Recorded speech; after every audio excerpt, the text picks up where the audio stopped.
Welcome to Map TV. Please do subscribe to our channel for more videos. Click on the bell button for notification.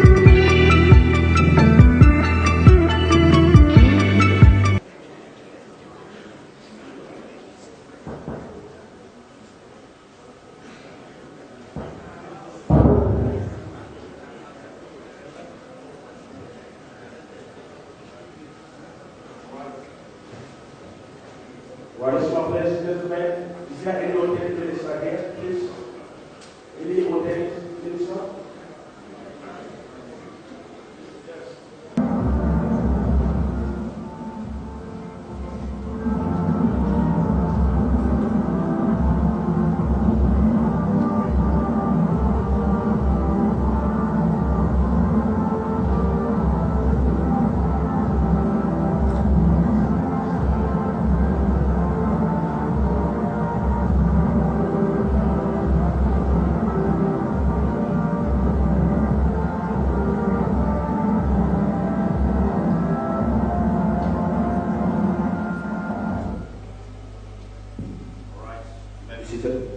It is my honor, singular honor, to introduce in our midst a very special guest of honor. He is none other person than Chief Sir Emmanuel C. Iwanyamu Aha Ejadaka, one of Iboland. Sir, we salute you, we superlative you. Thank you very much. Thank you. Announce the presence of the gubernatorial candidate of PDP in the person of Right Honorable Emeka Ihedioha.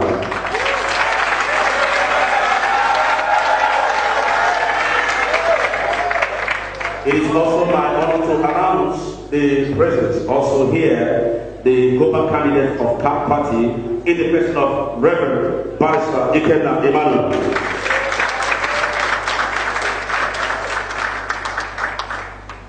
All right, it's also my honor to announce here, present with us, the gubernatorial candidate of NNPP in the person of His Worshipful Barrister Dr. Ahizechukwu Daniel.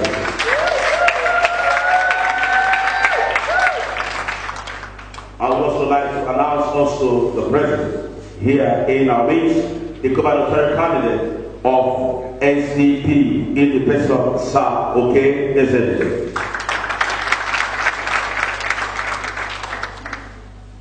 We'll be starting. Fortunately, we will not wait for others to join us because of our time. All right. Event. And also just to let you know that this is gubernatorial election debates that has been organized by IMO Community Europe. IMO Community Europe, made up of different countries from Europe. United Kingdom is there, Netherlands is there, Sweden is there, Italy is there, Germany is there, Greece is there. So we have loads of European countries that made up this particular forum. So based in diaspora, decided to organize this debate so we can hear from the government candidates on what they will do for the Imorites. All right? It's my singular honor to also introduce who has flew all the way from United Kingdom for this particular purpose, the chief moderator of today's debate. He is the solicitor of England, and he is also a chartered accountant, and he is also a member of ICANN, International Chartered Accountant of Nigeria. He is also a recognized auditor and also IT expert, certified by IBM. Ladies and gentlemen, let's welcome Dr. Jude Nzako. Please let's welcome Dr. Jude Nzako.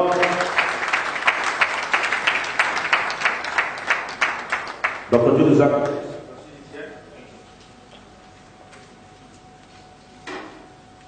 All right. And the next moderator, ladies and gentlemen, he is the one we popularly call the Great Boss in United Kingdom.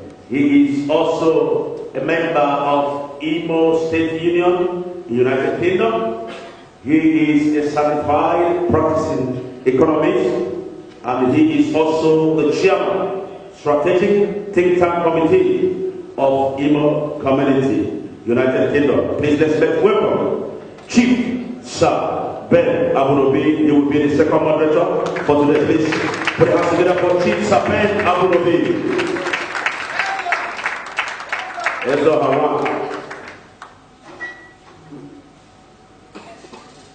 Thank the good candidates that are here today for such humility and passion to serve our state. Ladies and gentlemen, we thank you for this event. Your Excellencies, we thank you for your time. The afternoon will be very quick. There is an estimated 2 hours of debate time. I'll just outline and repeat what the coordinator earlier stated. This event is only to be a discussion event. And we implore you, the audience, to please do not clap. We will have the opportunity to clap for all the candidates at the end of the discussions. Please, there should be no shouting, no booing. Let us show some respect for the excellencies that are here. It would not matter whatever they say. Let us listen to them, whether they are right or wrong. Please, there should be no booing. We should also be reminded that this event is aired all over the world with YouTube, we're on television, we're on Facebook, and we're also on radio. So we have to try as much as possible to put a good behavior.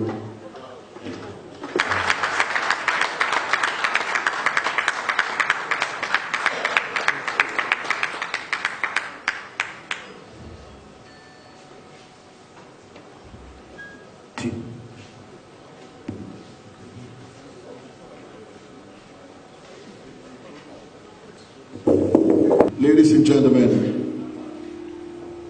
my name is Linus Okorie.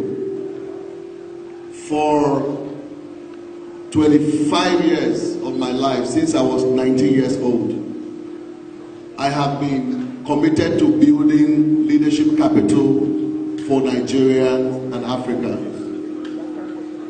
I am from Ebuoma in Uguta, local government area of IMO State of Nigeria, a leadership coach,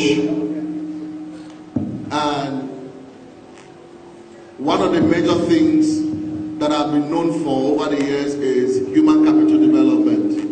And over 300,000 people specifically have gone through my leadership trainings, and millions through radio and television have been impacted. I went through government secondary school, Owerri, where I was senior prefect, went through IMO State University, where I was the first elected student union president, and... Okay, your minute is up. Thank you very much. SZP, Your Excellency, tell him who you are. Thank you very much. My name is Oke Eze. I'm a native of Ahia Zumbise in IMO State. I'm a graduate of mass communication, and I have an MBA. I'm an investment banker by profession. I have put in 27 years cognitive experience working in the world's leading multinational financial services group, Citigroup. I am a purveyor of value and an entrepreneur. In IMO State, I have created establishments that have put over 850 people in employment. My mission is to bring value into public governance in IMO State. And we are seeking to do this by bringing about a paradigm shift. We want to create value for the taxpayer, because for too long we feel that governance has been left to career politicians. My entry into governance is to bring about paradigm shift by our people who get value. Thank you. Thank you, Your Excellency. Thank you. Your Excellency, PDP. Good morning, Imolites. My name is Emeka Ihedioha. I hail from Abombi Local Government area of IMO State. I'm a first degree graduate from University of Lagos, reasonably educated. I've been in public life since 1982 when I've been serving the federal government of our country. I've been involved in various development processes of our nation. I'm a trained food technologist, but I've practiced education. Between 1992 and 2015, I served the federal government of our country in different capacities as press officer to the President of Senate, as Chief Press Secretary to the Deputy Senate of President of Senate. I served as Special Assistant to the Vice President. I served as Special Assistant to the President of the Senate. I was elected member of the House of Reps in 2003. I became chairman of Committee on Marine Transport. I became later, in 2007, I was elected chief whip of the House of Reps. By 2011, I was elected unopposed unanimously by the 360 members of the House of Reps as the Deputy Speaker of the Green Chamber of our National Assembly. In 2015, I ran for the governorship of our state. I believe that was an election. I scored the highest number of votes, but I wasn't declared the winner. I am putting myself forward to serve our state, to bring to bear on our state my vast network of goodwill and experience to move it more to the next level. Thank you. Thank you, Your Excellency. Your Excellency, and NPP, no clapping, please, no clapping. I attended Federal Government College, Port Harcourt, University of Uyo, and River State University of Science and Technology. I worked at Nigerian Triboni as a project administrator, and I ran my own private firm as a lawyer. And until recently, I was a magistrate in IMO State Judiciary. I only resigned that appointment on 20th of January last year to contest and win the governorship of IMO State. I believe that law must be used to advance the socio-economic and political aspiration of man. And the law that I want, the law I'm talking about, is the one that brings everybody rights. Thank you. Thank you, Your Excellency. Your Excellency, the CAP political party, tell Imolites who you are. Thank you. All right, good morning, everybody. My name is Reverend Barrister Ikenna Emmanuel. I'm from Umeze 2, Ehimembano, to be precise. I studied lab science with a specialty in the area of virology and parasitology under the Federal University of Technology, Owerri, and I studied law at IMO State University, and I did my postgraduate diploma in peace and conflict and my master's in international relations.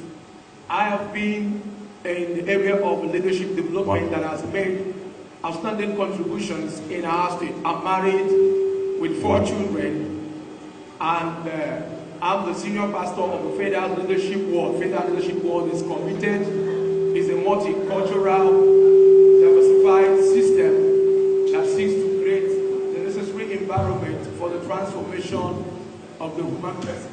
I've been able to put factors in place that serve as an instrument for the restoration and revamp of West African countries. All right, thank you. The Constitution of the Federal Republic of Nigeria states that local governments shall exist to be managed and controlled by various state House of Assembly towards the establishment and practice of democratic values at local level. Question 1. How will your government ensure the implementation of this provision of the Constitution and also protect the independence of the legislature Our first question will go to the first candidate, YPP.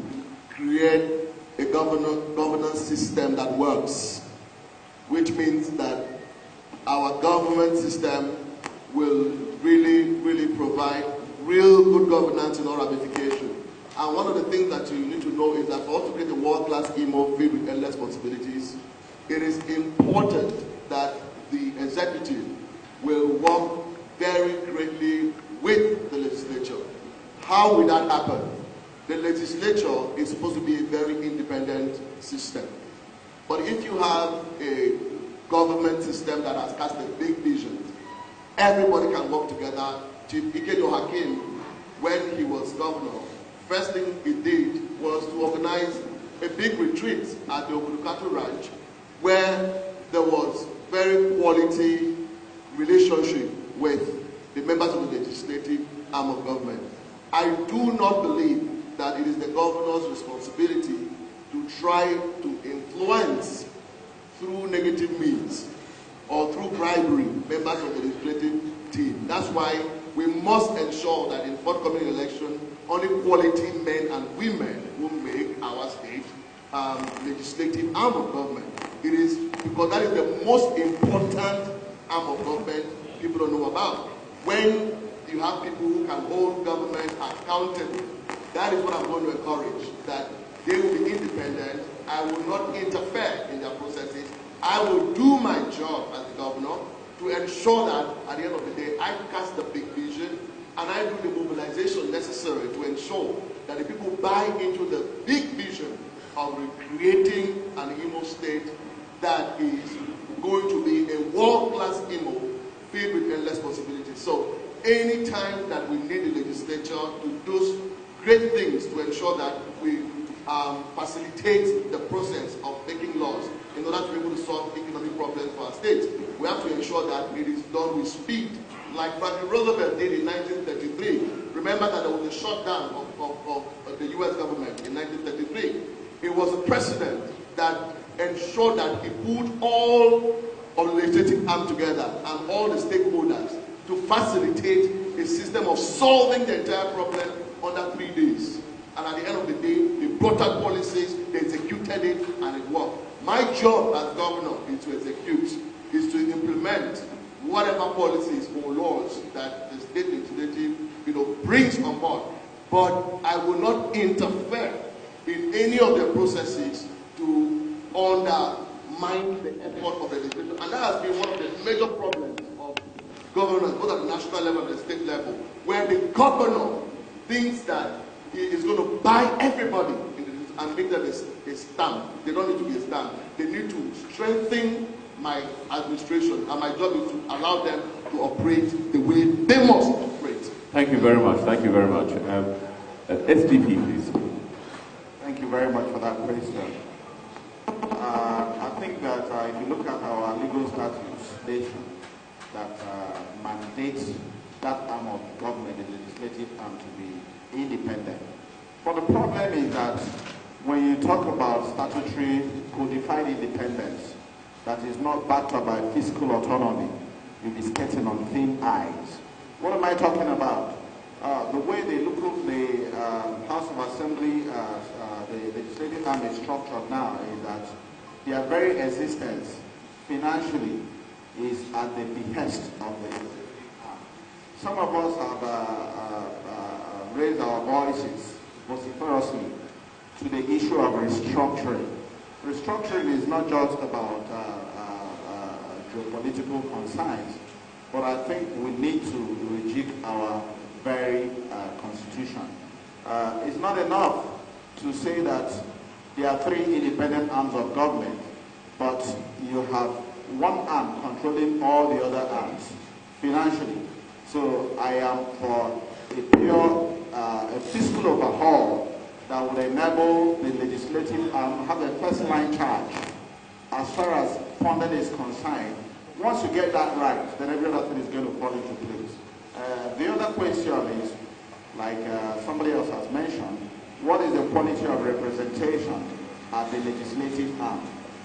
Today, because of a decline in our value system, We are virtually running a catastocracy. We have some of the very worst citizens, with all due respect to everyone, we have some of the very worst citizens showing up to be elected.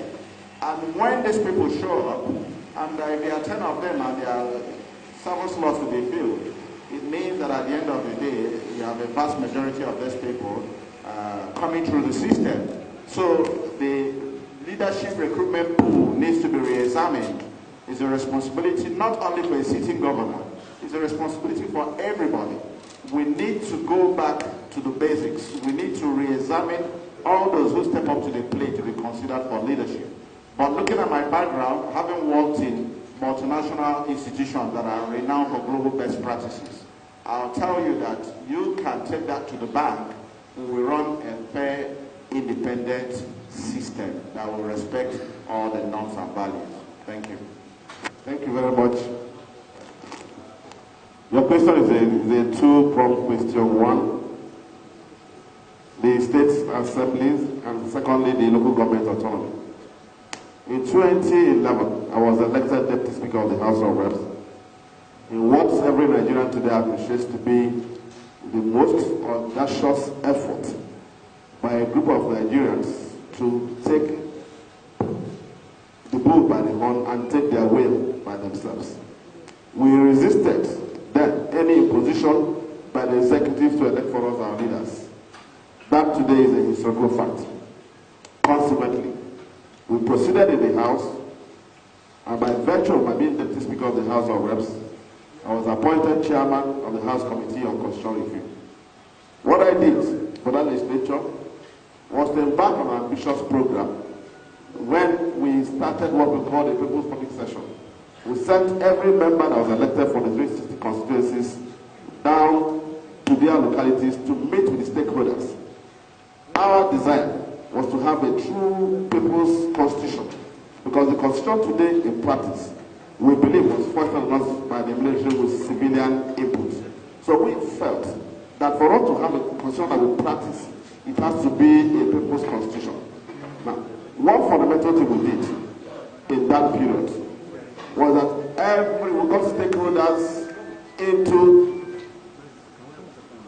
stakeholders to discuss at their levels by themselves what must be done to make our country safe. One thing that was clear was local government autonomy, and the other was independence of legislature. So we voted, and the results of those votings were clear. We put it out in the media. Unfortunately, the president at the time did not sign. Now, I have a draft bill. When I become governor of IMO State, one of the first things I'll do will be to put through an executive bill which the legislature will have no difficulty going to crack their brain. One, to give grant autonomy to local governments in terms of functionality, fiscally, and of course, operationally. Because it's not just about the fiscal aspect of it, but you also talk about the administrative aspect of it, so that local government areas can be autonomous. In the course of it, they create jobs. In the course of it, now people become accountable, because government is now at the very base, where a people's parliament can evolve from the very grassroots. That's about local government, and that's about constitution. Don't forget that my party, the People's Democratic Party, enunciated what they call development centers. Those development centers, again, we're going to revive them when we become governor of this state, and by the grace of God, our party is primed.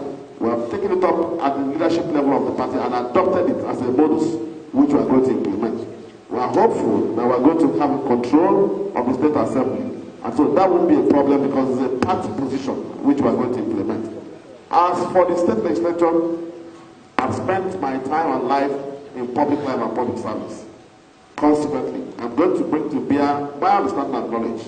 I've served as an aide in the executive, I've served as an aide in the legislature. I became a member, I became chief whip, which is an officer, and then became a presiding officer. So I've seen it all. So I understand what to do, where to do. Consequently, I will ensure, when I'm governor of the state, that we shall practically ensure that you have first-line charge for the legislature, so that the legislature can practice true independence. And when that is done, the core function of the legislature, which is oversight, lawmaking, and appropriation, will be done, put in place. Thank you very much.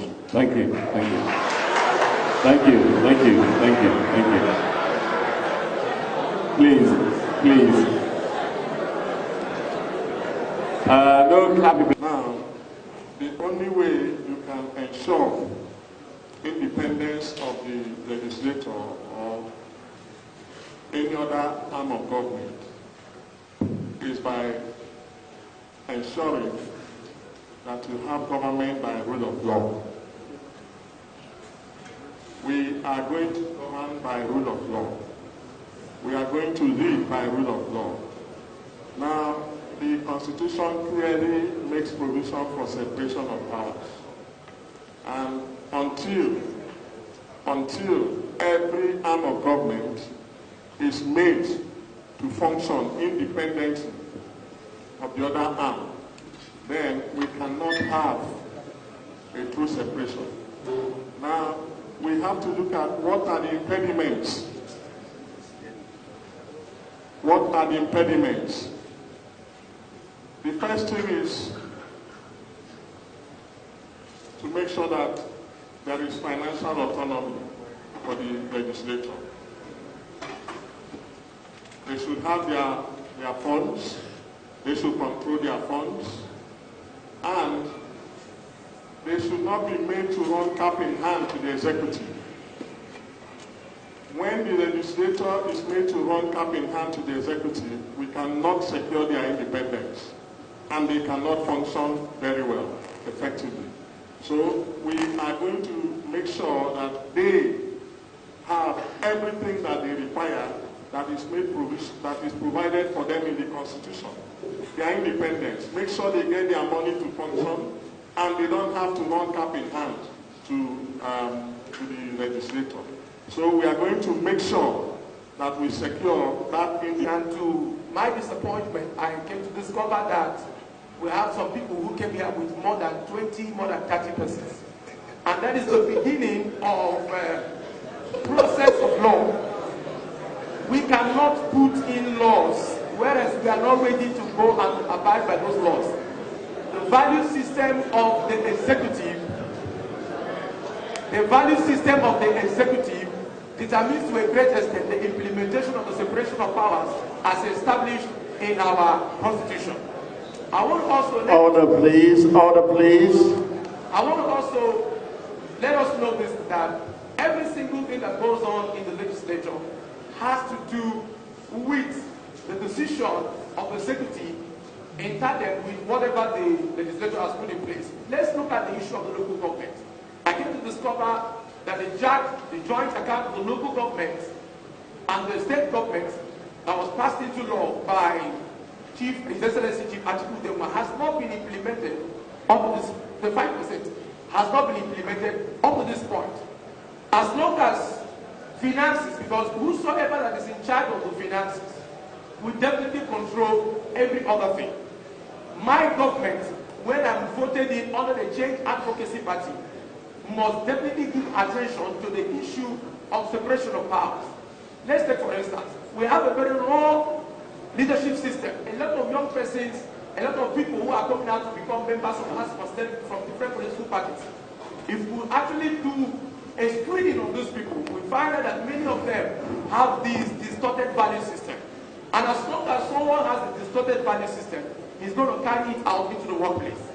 My commitment is to make sure that every law that is passed, that is going to be passed by the legislature, must be carried out in accordance with the value systems, in accordance with the vision of the Change Advocacy Party, which our commitment is to make sure that human beings take advantage of the provisions of government. We have close to about 673 autonomous communities, and we have these traditional rulers scattered everywhere. My commitment is to make sure that we keep and make sure that the traditional rulers be part of the governance so that we can separate the local government and the state government. Thank you so much. Thank you so much. Next question, we will move over to economy.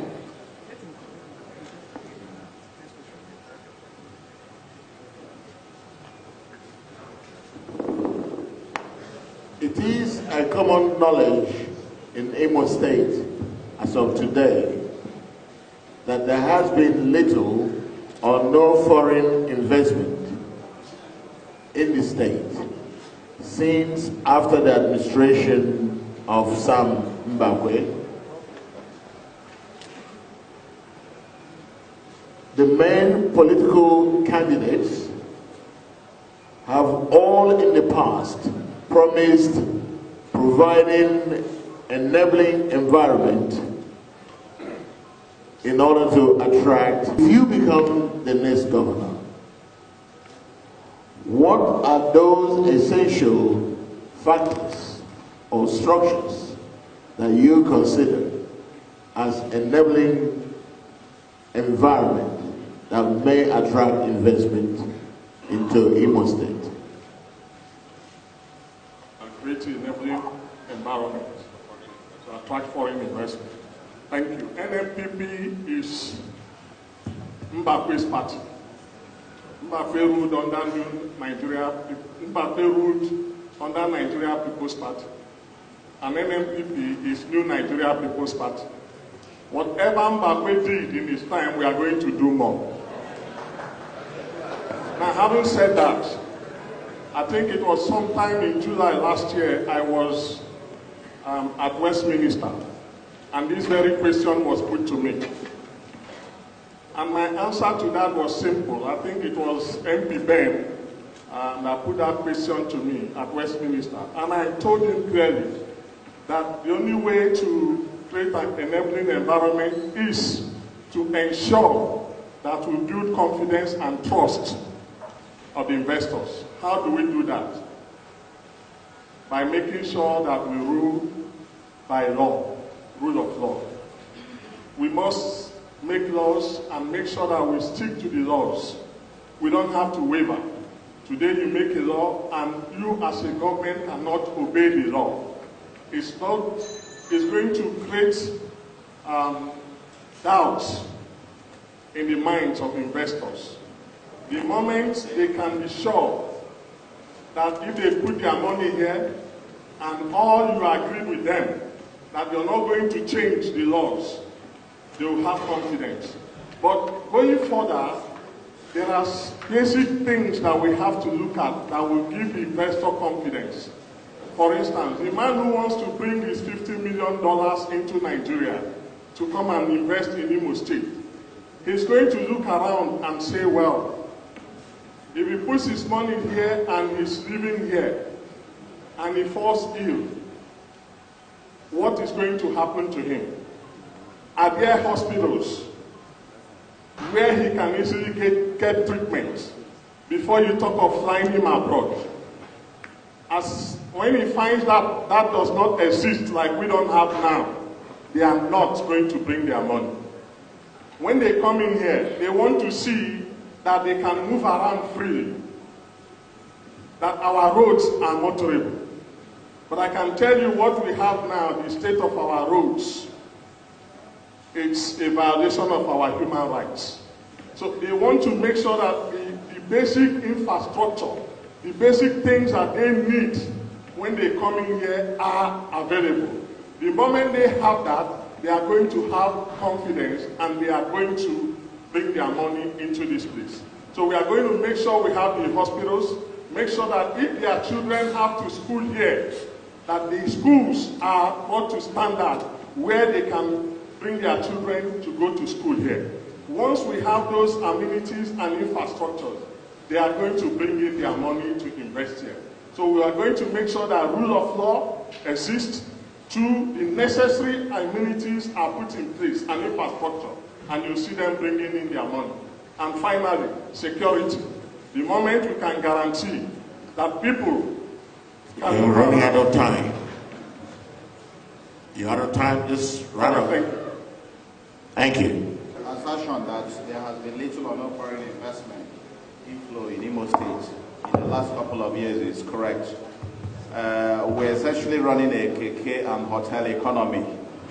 Virtually in all sectors, we have not been able to put the state in a bankable position. To create a bankable investment climate, what we need to do is, first of all, we must adopt global best practices. in management and administration. Today, IMO State runs one of the most opaque accounting systems. I'm not sure there's anybody who knows for a fact how much we earn in terms of revenue. The ones that are reported, and I give you some quick statistics, doing a peer group comparison, we're in the southeast, 5 states. In the southeast, beginning from Enugu State, Enugu generates the highest IGR figures of 1.5 billion a month, followed by Anambra State that generates about 1.3 billion. Then followed by Abia State that generates about 1.2 billion. Then Ebonyi, 980 million. IMO still records a paltry, scandalous 450 million naira monthly. Now, if you factor in the fact that we are an oil producing state with 163 oil wells in 12 host communities, we receive 13% oil derivation fund, then you don't need any soothsayer to tell you there's a problem. So when you have that kind of opaque reporting system, there is virtually no board of internal revenue to speak of in IMO State. So it is not a wonder that we do not have foreign investments coming. But what do we even mean by foreign investments? We don't have to attract blue chip multinational companies to say we have foreign investments. When the introductory remarks were made, I listened attentively and I gathered that we have 50,000 IMO lives scattered across Europe. One of the things we have enunciated in our blueprint, which is called the IMO Marshall Plan, is the introduction of the IMO investment bond. This is a very innovative investment instrument that is targeted at IMO in the diaspora. With it, we are going to unleash the quantum of investable funds that are stashed away across the borders. What this means is when we enthrone a prudent fiscal system, whereby we will, every quarter we'll publish the accounts, the books, we throw the books open, then we should also be able to implement simple overhaul of our infrastructural system, like was discussed. It's like a chicken and egg situation. If you have a basic infrastructural system that works, then chances are that you can use it to recalibrate your revenue earning capacity, and investors would come. So these are some of the key areas that we would very quickly touch. Then the other point is foreign investments too are bedfellows with development, prudence. IMO State does not have a tenders board. In fact, most state governments in Nigeria do not have a tenders board. So when you have a foreign investor, it could even be a development partner, it could even be a multilateral agency that is interested in funding or putting projects in the state. When there is no value for money, then investors won't come. Development partners will not come. One of the first things we will do under an SDP administration in the first 100 days is to establish the IMO State Tenders Board.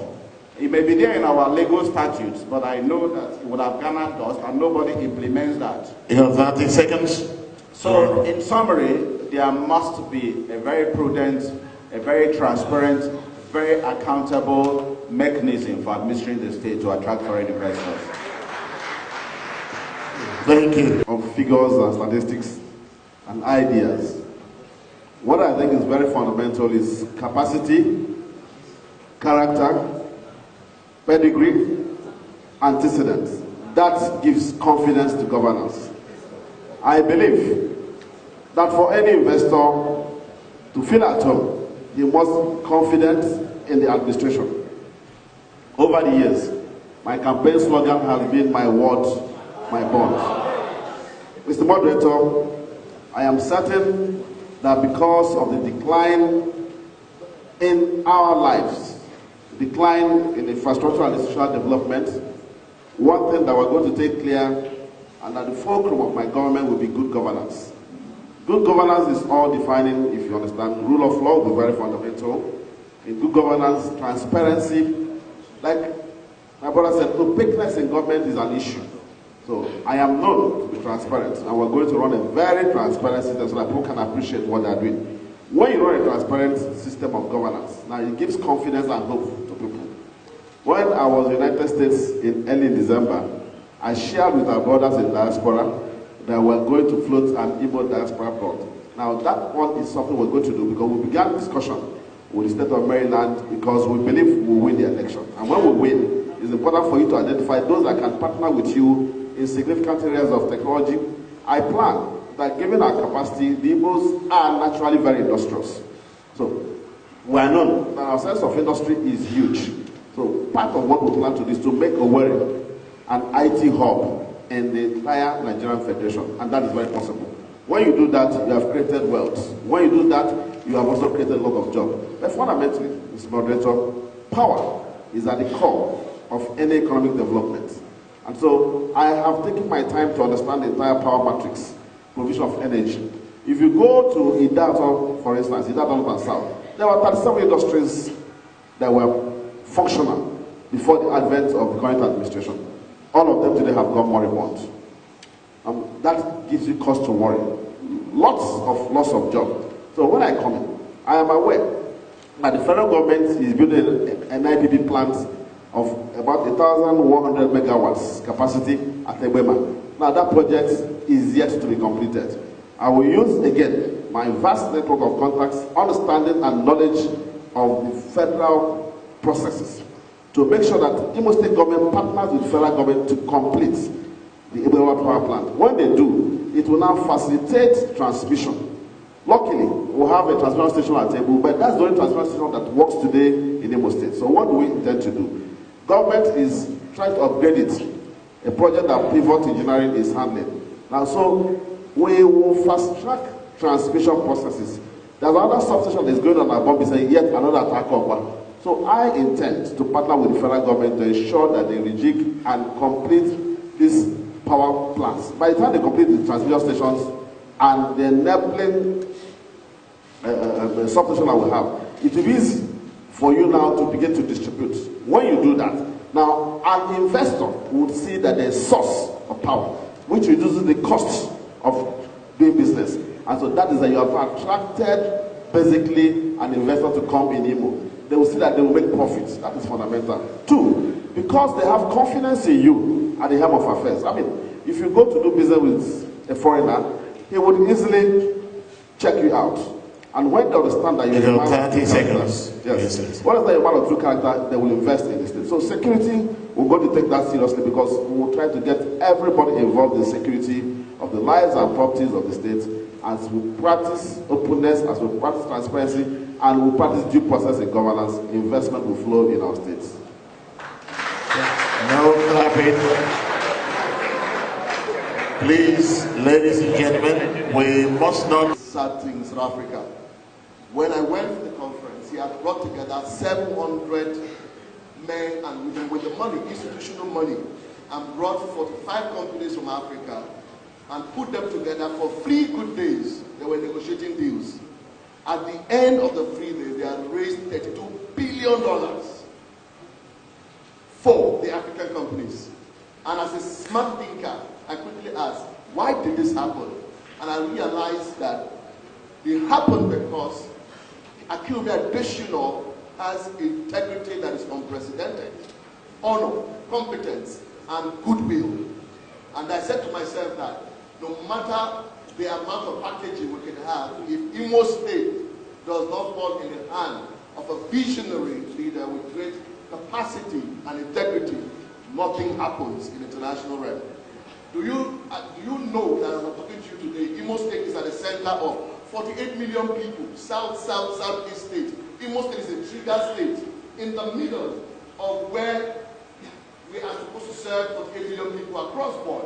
What does that mean? The opportunity is that IMO State is supposed to be the economic hub of the entire South and Southeast.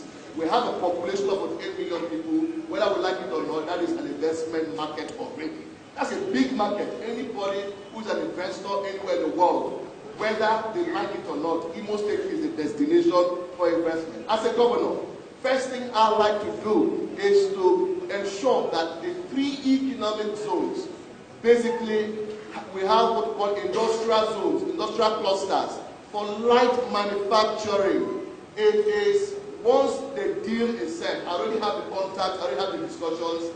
In 6 months, I can assure you, we will reorganize our industrial setup such that investment will flow in as quickly as possible, because the name Linus Okore in the international system signifies trust.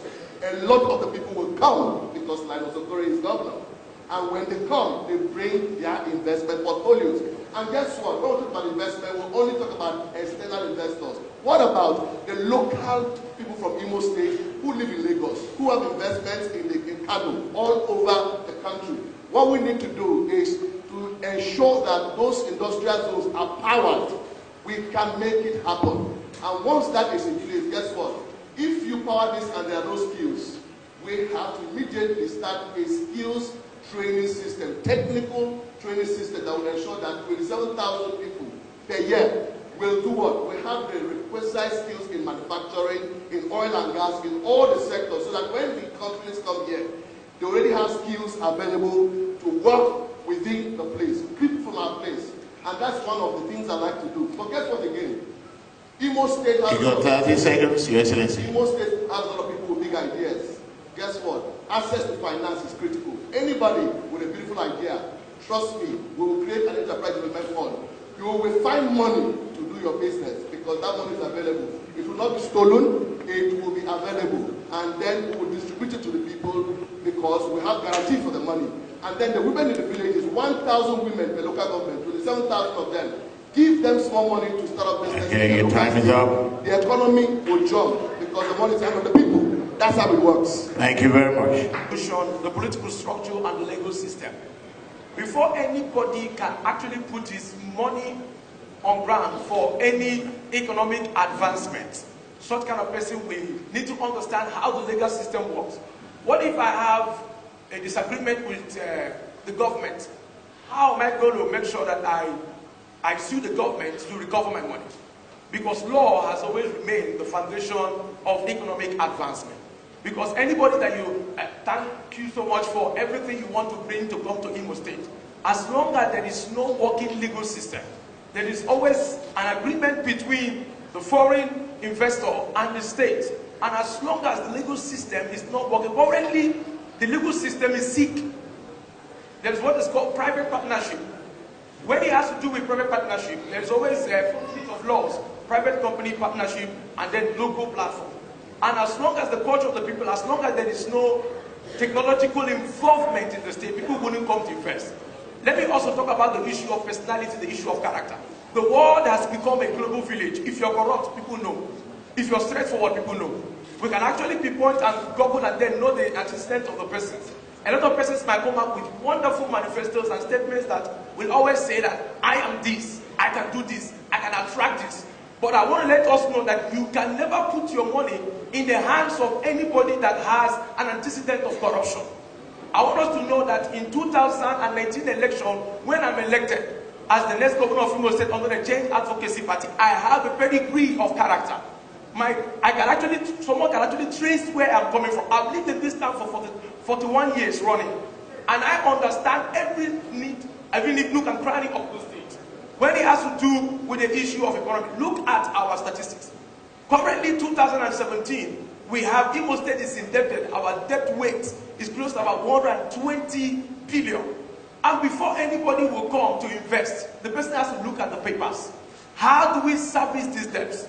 We're going to make sure that we put in place over 83 small and medium-scale industries from where we could actually tap. I have done it. I have a lot of young persons who are working with me. We develop what is called IDEA. IDEA means Independent Development Energy Alternative. Independent Development Energy Alternative is an alternative energy source, because as long as there is no power in the system, forget anything that has to do with industries. Thank you so much for bringing people from Europe. I have a lot of my friends who have been talking together and been discussing about the issue of investing in IMO. But I've come to realize also that we have generated close to about 1,800 young persons in IMO State who are doing their bit to make sure they contribute towards the advancement of the economy of IMO State. Once I become the next governor of IMO State under the Change Advocacy Party, we're going to do what is called non-fiscal private partnership investment. Non-fiscal means that at all points where these resources are brought into the state, we're going to look at the papers and say, this is our debt weight. We need about 30 billion. Any good government that wants to transform IMO State must give attention to making sure that every year at least 30 billion is put into our debt weight to clear the system. When I become the next governor of IMO State, I'm going to make a commitment when it has to do with technological advancement. ICT is close to 1.6 trillion globally, and young persons the age of 45 years downwards are involved in ICT as long as IMO State is concerned. So my commitment is to make sure that we give attention to these cottage industries, which are not, as it were, so much capital intensive, where people can actually start their business in the 30 seconds. and from there we can actually grow the economy and service our debt. Thank you so much. I will do that is because this event is organized by IMO Community Europe. The issue of foreign investment is very dear to our hearts because we know that we can attract foreign investment to this country. And I am very glad that you've all touched very clearly, very effectively on those things that we already know, those fundamental that investors will be looking for. Notably, there needs to be skills, ready-made skills on the ground. Because if an investor is going to establish an IMO State, they will like some skills ready that can kickstart their program before they can train others. So, there is need for capacity building and skills acquisition. So if you do become the governor, believe me, IMO Community Europe will be there to extend hands to you, provided there is these enabling factors that you have enumerated. And one of the most important ones is the rule of law. The Europeans, the Americans, and the civilized society would not want to bring investment to any country, to any part of the world, if the investment would be at risk ab initio. So there's need to be respect for rule of law in IMO State.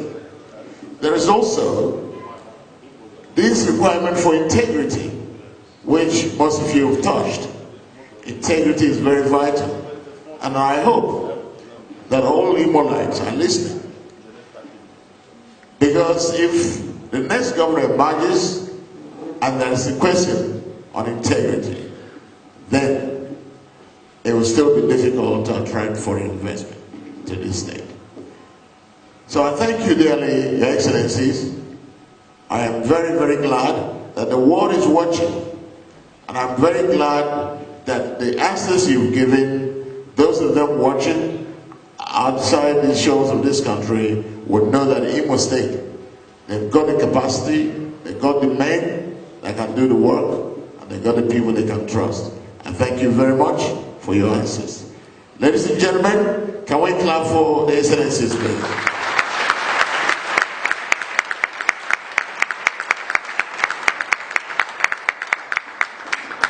Thank you very much. Thank you. Thank you. We're talking about attracting investments in the cities and so on, but I want to move towards the rural side of our economy. The Oxford Poverty and Human Development Initiative revealed that 27% of Nigerians are destitute and 85% of Nigerians live on below $2 per day. By extension, 57% of IMO citizens are poor and live on below $2 per day. The poverty level in IMO is more prevalent in rural areas. Rural poor is also creating urban poor, thus causing urban poor. My question is, what programs will you bring in your tenure in government to promote economic development in rural areas? I'll kick off with PDP. Industrialization. It becomes easy for someone to stay in his village If I have an option, I'm an investor, I want to stay in my village because I'm not going to pay rent. I say the cost of land and the cost of doing business is cheap because you can also deal very easily with labor force. Part of what I intend to do when I become governor is first to reactivate technical colleges which had been in existence in IMO State today, which are all moribund. Now, when you get those technical colleges back on board, as you're now enhancing skill development, which is very possible, which is very practical. Not just revamping them, but re-equipping them, and then exposing our people who want to toe the technical line to have opportunity to build their skills, acquire more knowledge, and we can not only use them in IMO, but we also export. Now, but fundamentally, sir, once we take care of generation of power, take care of transmission, and now we get to distribution of power to rural areas. So once you increase business in rural areas, you have multiplied the economy of those businesses. Now the local government system, if it's working, and the people have faith and confidence that they are stake, that they have a stake in what is going on, and that partakers in local administration, it becomes also easy for them to have confidence in what you do. That for me would take good care of rural urban migration and make rural areas to be working. It is part of our programs to have cottage industries in every local government areas of the states. And when we do that, it now becomes very possible for us to retain persons in their localities and grow the economy in those areas. Now, we have 19 general hospitals in IMO, which were functional before the present administration. I understand that this government today is building about 27 buildings, which I wouldn't call hospitals. So part of what we'll do will be to get those hospitals back to work by re-equipping them and then getting staff.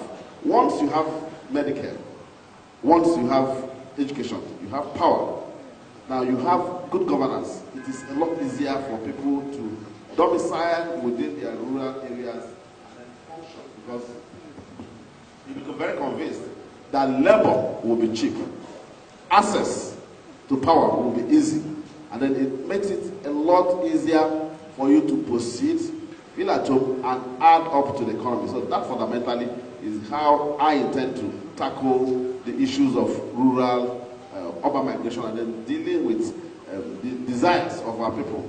We also plan, like I said, to reactivate advanced centers. When we do that, we create jobs at those levels, which also falls in line with the local government administration. And the funds are clear. We generate about, every local government area confederation can get over 100 billion, or about 100 billion naira every month. And so how are those funds utilized? In the present times, we hear these funds coming, but we don't know where the funds go to and what they're utilized for. And so when there is a proper check and balance, and the state executive, state legislature works in tandem with the local government administration and performs functions, because the constitution of our republic prescribes that local government shall oversight the local government councils. So local government councils cannot just function with sense of impunity. Now, because today we practice democracy in breach, people don't understand it. So I will restore rule of law, I will restore order and sanity in the country, and I'm known to have courage. I'm known to have character. And so when people talk about integrity, it's a lot easy. And so the name Emeka Iheda is a name that is associated, obviously, with integrity. And Mr. Moderator, fundamentally, I think it's important for us to appreciate the fact that for us as a state, we've gone down so badly that we require the best at this point in time, the most prepared, the person who appreciates, because you don't just begin to learn on the job. One thing I have going for me is that I can always say, I have done. For my colleagues here, 20 seconds. They will say, I want to. So for me, it is I have done and I will continue to do. Thank you, ladies and gentlemen. Garbaging out. Because we are looking to create value. We are looking to create wealth. And this is precisely my grounds. This is exactly what brought me to politics. Because I noticed that the mindset of most of our present-day political actors is allocation dependency. They care about how to share the cake, not how to bake it. We're talking about lifting people out of poverty. And the big question is, how are we going to do it? It's not how much money that is available and how we can build this and that, because there is no money. We have a debt stock of close to 200 billion naira. If you put in the 120 billion debt management office figures, plus the non-concessionary loans with banks, with commercial banks. Now, the question is, we have an opportunity in agriculture. Agriculture has always been our mainstay. Beginning from 1954, specifically 1954, the then Eastern Regional Government of Nigeria earned 54 million pounds from the export of palm oil, just palm oil. Today, you can imagine if we had continued on that trajectory, how much money we would have earned now. So my simple plan is, we are going to change our priority. We are going to unleash the value chain that is embedded in the agricultural sector. Interestingly, there is something called AGWA. AGWA is the African Growth and Opportunities Act, which is a $2.7 billion initiative that was approved by the United States government. It's meant for African countries to be able to live themselves out of poverty using their natural produce. Can I have a microphone?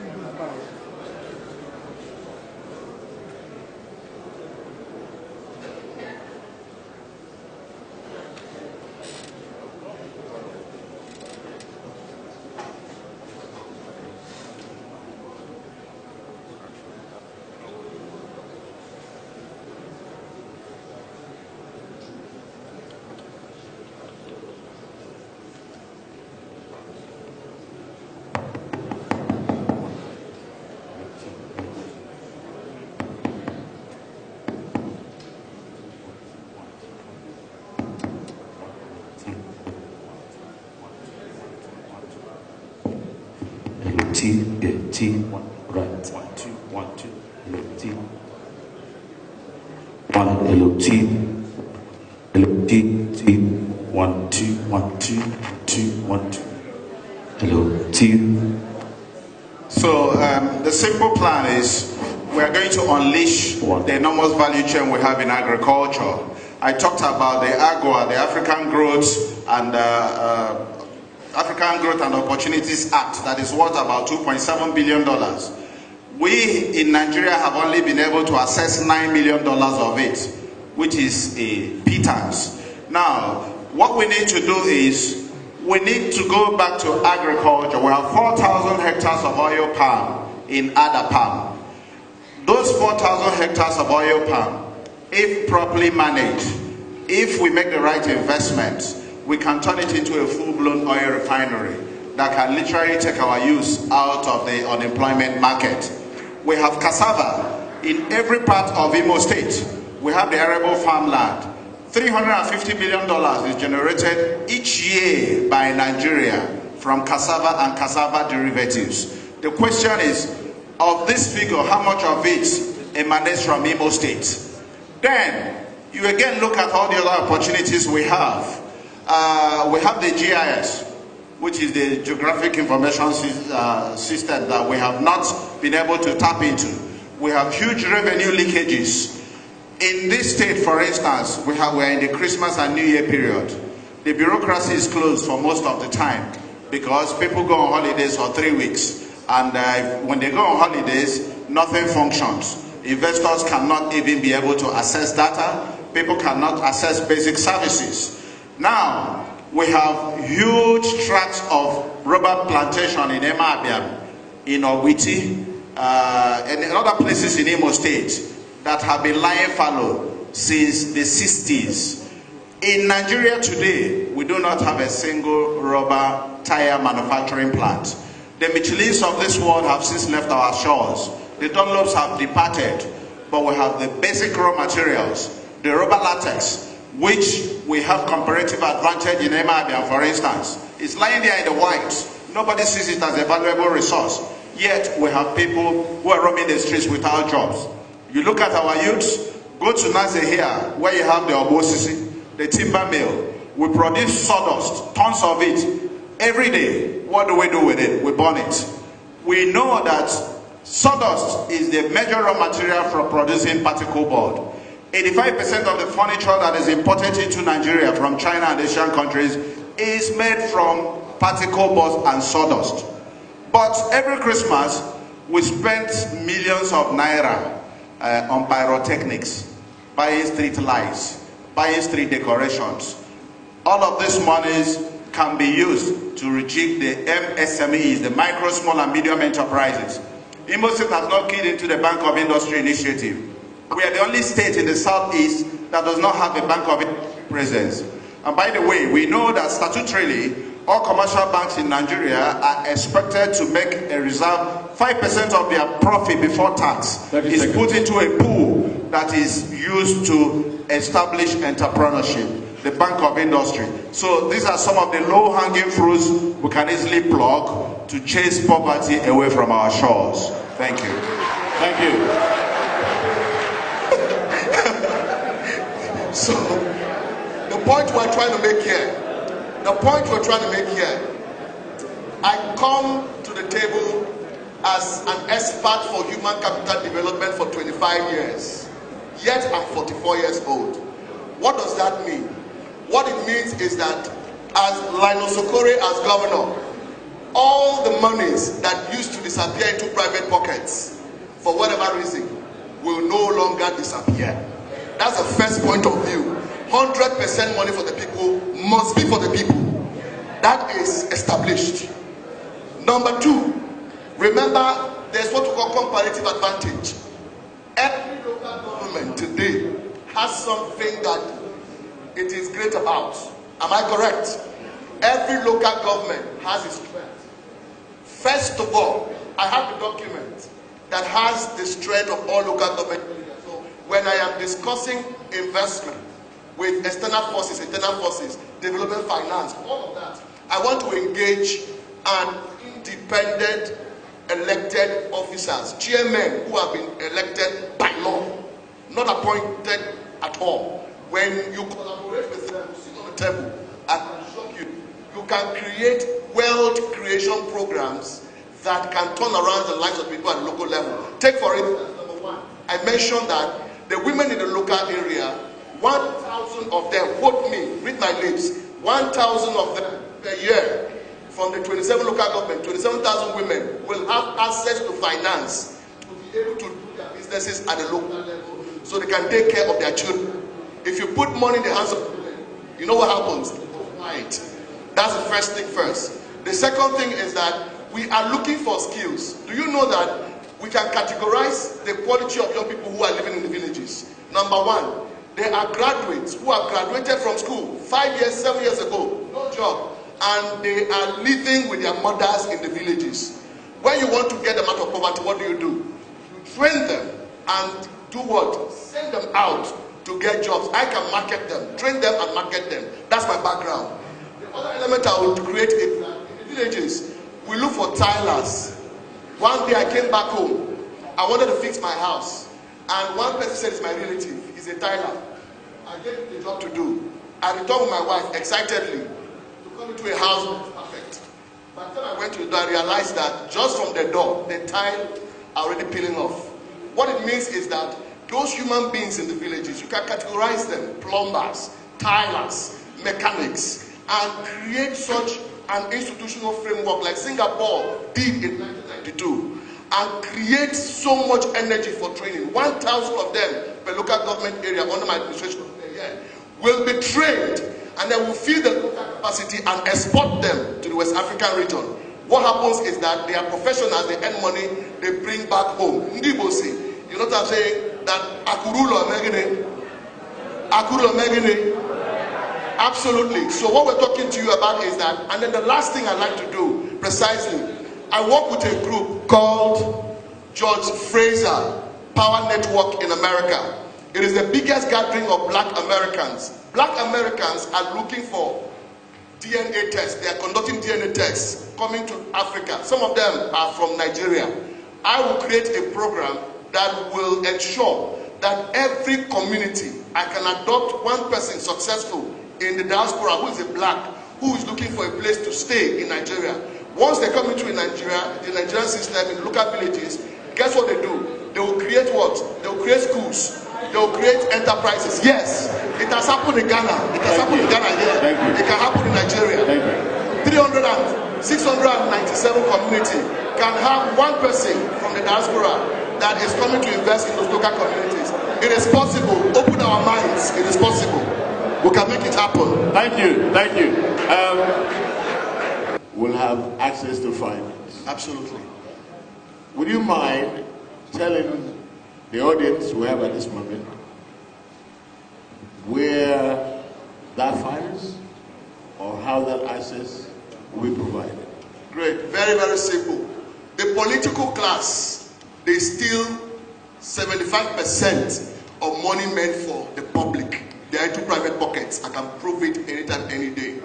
Because the truth of the matter is that the 75% of the money stolen, 50% of the money stolen, if that money is not stolen, you can, what does it take? Calculate it. Even if you give them 100,000 per person, calculate it over a period of time. The money that you can generate, it pays. Or doing away the style of stealing money. We don't have facts. There are no facts at this moment supporting that claim that money is stolen. We don't have facts. 1 minute. I rely totally on funding local industrialization program purely on stopping embezzlement. Will be quite speculative. Are you asking for more? Let me give you more. No, I'm just reminding. Absolutely. It is very important that these, Your Excellency, is that you take into account the need to invest in rural areas. That's why I'm coming back on this. And one of the things that's stopping those people in the rural areas is access to finance. Access to finance. Absolutely. So if you're able to work out, come up with a model that is workable, that is not speculative, and I'm sure it's possible, it's doable, rather than relying on the stolen money or whatever. So if you can do that, spend some more time, I think we will be able to have... So what do you want me to explain? I'm not speculating. Because of facts. Because of want of time, facts. We will just move on. But I just reminded that. We'll come on to that later on, I promise you. NNPP, please, on this issue of rural industrialization. Thank you. Your question borders on destitution and poverty in rural areas. Now, I have a very simple, practicable IMO State to come with something to the table in agriculture. The template we have is simple. Every local government area, be it Njaba, Mesu, Wangere, all of them, they have to identify one food item that they are going to cultivate for IMO State. That is what we want to do. Now, Njaba may take pepper, for instance, and Wangere may take onions or potato, whatever it is. Every local government area must be made to come with something to the table. Now, as a government, what we are going to do, order.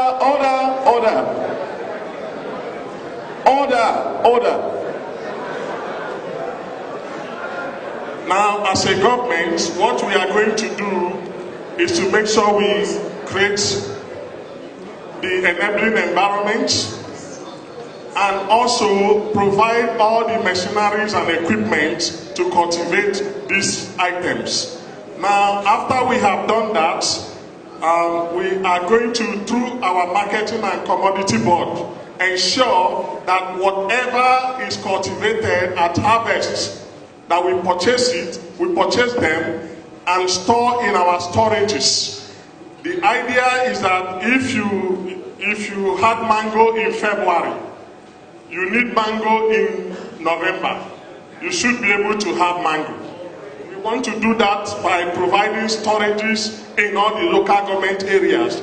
Now, we are not going to stop there. We are going to go a step further by adding value to the process. How do we add value?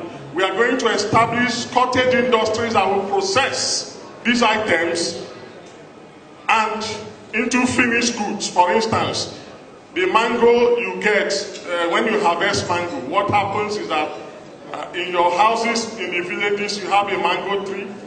And by the time you harvest them, you take them to the market, you sell about 50, maybe out of a harvest of 400. You take the rest home. You put out some the next day outside, and they buy a few more. By the end of 3-4 days, the whole thing is overripe and gone bad. So we will establish, for instance, a cottage industry that will process mango into mango juice. Now this is where our children who read mechanical engineering, food and nutrition, and other related courses will now secure employment in our rural areas. We plan to have 2 of these cottage industries in each of the 27 local government areas of IMO State. Now we are not going to stop there. We want to establish a poultry like this Mbakwe did in Afutu. We are going to spend about 100 million naira each in each of the 27 local government areas. 30 seconds. 30 seconds. Sorry? 30 seconds. 30. No, I have more than that. There was so much noise and you asked us to stop. You can't stop me. Order. We are going to spend 100 million naira each to establish a poultry in each of the 27 local government areas, and another 100 million naira each to establish a piggery in each of the 27 local government areas. What I am promising Ndimo during our regime, during my leadership in IMO State, is that Aganetiri Asoji Nulai. When somebody visits you, if you don't have money for drink or drink at all, we will revert to our old system where your wife will washing Auruchi, Yanoba, Yawata, Yonyobi Aberango. All you have to remake and leave what you have for. Chief, thank you very much. Thank you. Sir, I hope you're listening. The program that we are going to put in place for the restoration of the local government is what I call the HEAL program. HEAL is an acronym, H-E-A-L. H talks about health. You cannot talk about revamping the local government without giving attention to health. Let me tell you something. Something happened 3 days ago, about 1 week ago. My younger brother, a banker at Enugu, his little child of 2 years became sick because of little fever and all the rest of them. And in my place, Umeze 2, a member, they were asking and looking for one syrup for the 1-year-old child. Do you know that I had to send somebody from this Owerri to send such kind of syrup of 750 naira to the village to safeguard the young boy? You can imagine a lot of persons in the local government who would have actually died because of that right now. My commitment edge is that I'm going to make sure that the community health centers will start functioning. We are talking about the local government. For us to reduce the local migration to the town, there must be the same accessibility of health that someone can get in IMO State, in Owerri town. You can also get it in Ejemekuru. The second part of it is education. We have a very big challenge because a lot of persons are leaving the villages and coming to town. That's why we have a lot of population. My government, under the HEAL program, will be committed to make sure that we draw an MOU with smart graduates with 2-1 and 2-2 from the 5 major universities in the state. And we're going to draw this MOU with these graduates. And because of this MOU my government is going to have with them, we're going to post them anywhere of our choice.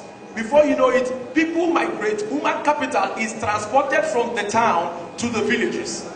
The third part of it is agriculture, which many of us have actually mentioned.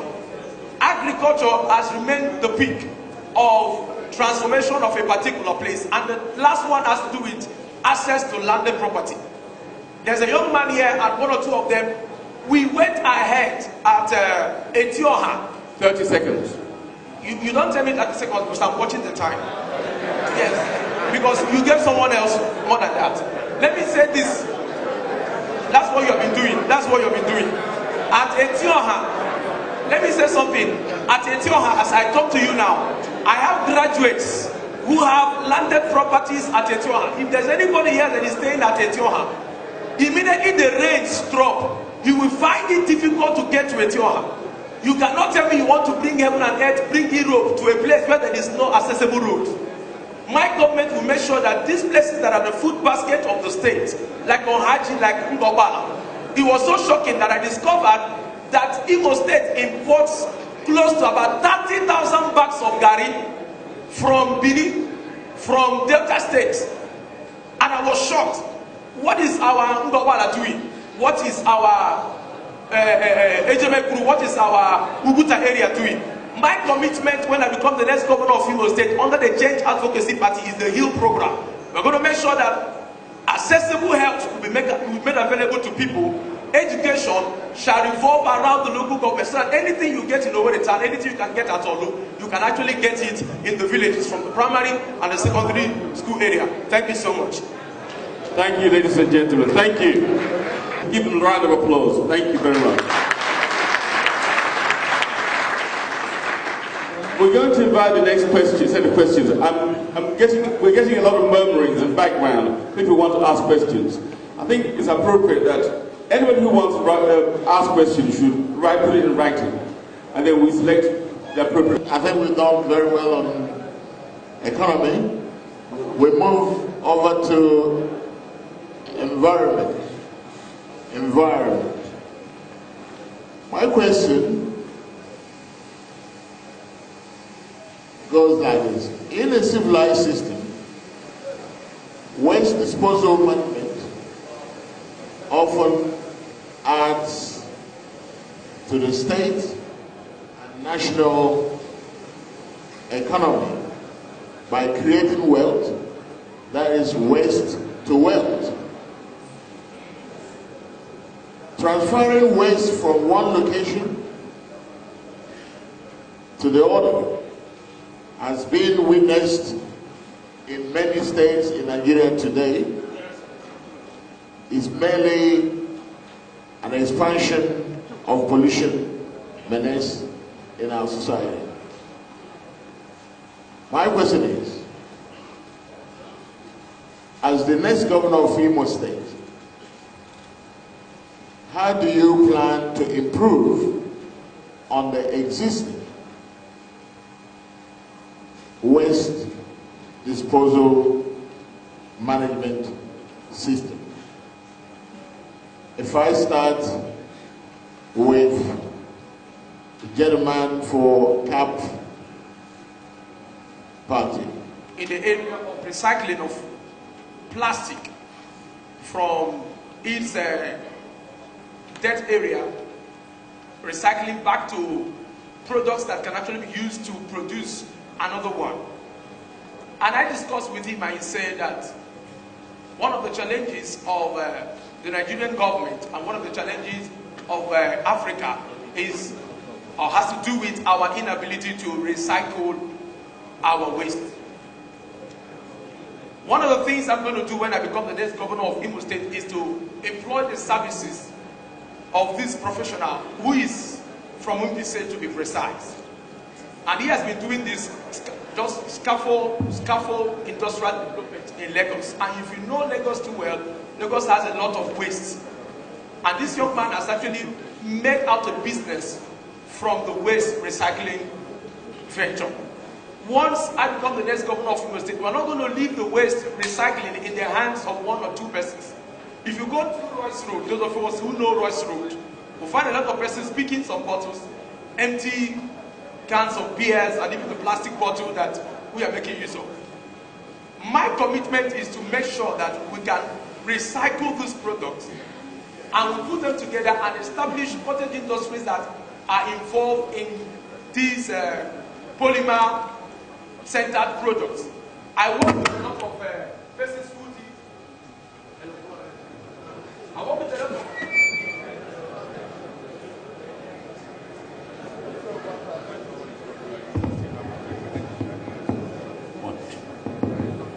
All right, let's take a look at paper. We find out that the issue of paper recycling has become a very strong business as long as the European countries are concerned. It's a very simple thing. There is no hard and fast rule, there's no mathematics that is involved when it has to do with recycling. The simplest thing about recycling is just to make sure you put the necessary machineries on ground. Let's look at our the sewage disposal that is seen everywhere, where someone, after maybe your sewage is now filled up, you find people excavating it from the place and dumping it back into the compound. We're going to make sure we work with the environmental protection systems to make sure that each of this sewage that is being assumed from the sewage system will be put into the necessary recycling so that we can convert it to biogas, which has become a very fundamental energy source. When we put these things in place, it's going to solve a lot of problems as it relates to our environmental hazard. So when I become the next governor of IMO State, we're not going to see people dump refuse at MCC Road. We're not going to see people dump refuse at Ikelebu. We're not going to see people again dump refuse at Royce Road. We're not going to see people again dump refuse opposite Douglas, St. Paul's. We're going to make sure we create a system where we let people know. You know one thing about our people? There's a culture that when they discover that something does not have a monetary value, they can actually throw it away. But we're going to create that system to make sure that, please, look at your plastics, look at your beer containers, look at your sewage. You can actually bring it at this particular point in time and receive a little token. And immediately you do that, I'm telling you, there's going to be an organized sewage disposal, an organized sewage recycling in IMO State, waste products, plastic products. But immediately you say that, let's say for instance, aluminum, when somebody has finished building his house, before now, when people finish their houses, all those scraps from the aluminum product, roofing sheets, they will just throw it away. But when people have discovered that these materials can actually be recycled, these things can actually, people wait, you see a lot of Hausa boys and some Igbo boys who go around picking them and go around buying them from people and weighing them at a certain percentage. You discover that these people have now discovered that this is very important. And that's what our commitment when I become the next governor of IMO State, to make sure that these things will have monetary value. Thank you so much. Thank you. Thank you. We are going to drop a blueprint for IMO State, economic development plan of 30 years that could be revised after 10 years. Now, when we do that, we will set the direction for how the economy of IMO State is going to run. And those of you in the diaspora will play a very good role at this economic summit. Now, as it regards to waste management, waste to wealth, when you look around, I see lorry loads of metal, waste metal, that is being taken from IMO State to other states in Nigeria. And now that is waste that is being generated here, that is moved to create wealth in other states in Nigeria. Now, during our regime, we are going to establish an industrial park. And when we do that, the waste that is generated in IMO State, we will have them recycled in our industrial park. That is one. And two, we are also going to make sure that we move from use of waste, we move to using waste to generate energy. That has been done and it has been tested and is being used in some climes as we speak presently. We are going to convert the waste that we generate to energy. And I have held discussions, very fruitful ones, and I have very good proposals in this regard. And we are going to do that as soon as we take over power. Now, we also want to make sure that during our time, in order to create, to have people access funds, we want to go into massive housing construction in IMO State, at least 5,000 houses. Now, people will own these houses with certificate of occupancies. With that, they can now access funds in the bank. That is what we want to do to enable them raise capital for whatever businesses they want to do. Again, those of them in the markets, we are going to build the markets and we are going to issue certificate of occupancy to the traders so that with the certificate of occupancy they have for their shops, they can also access funds for for their businesses. These are what we want to do. Thank you. Thank you. Thank you. The candidate for Peter, my dear brothers and sisters, when I spoke earlier, my friend Linus Okoye said he made reference to the fact that he's happy. I said, I have. Mine has been deep in service. It's not very easy to find yourself at very top level in governance for 12 years, for upward of 20 years, and you have remained steadfast, you have remained credible, you have remained undiminished. Rather, you have been a positive reference point. So I pride with my antecedents, I pride with my pedigree, I pride with my records. Now, your question simply is about our environment. And I want to strictly confine myself to the question you've asked. Mr. Moderator, it is a well-known fact that I was Chief Whip of the House of Representatives. I got the federal government to build or to begin the construction of a waste recycling plant, comprehensive waste recycling plant, which is ongoing right now, sited at Ilile in Ohajebwema, local government level. No clapping, please, ladies and gentlemen. Mr. Moderator, if I don't understand the import of this in the economy of our state, I wouldn't have initiated that project. And I kept funding that project until I left the National Assembly. If we had a responsive government in IMO, that project would have been completed. Because what happens? There is symbiotism in governance between the federal, the states, and local governments. And so, but because there's this link, we have had a problem, so that project is not completed. When I become governor of IMO State, Mr. Moderator, I will, because I know the issues, I understand where we are, I know what needs to be done, and I know what we have not done. So I will do what we have not done, and I will do what we need to do to ensure the completion of that waste recycling plant. And by the time we complete that, the rest is history. Now the rest is about collecting garbage. So I think I have addressed that matter. Mr. Moderator, I began a program to deal with the issues of Mori River and the affluence that goes into Mori River and its environs. By the grace of God, when I become governor of IMO State, in line with the environmental policy we're going to pursue, we will ensure that the purposes for which God gave us Mori, Otamiri, and Oramoko River will be fully utilized to ensure that one, the ecosystem becomes useful to our economy.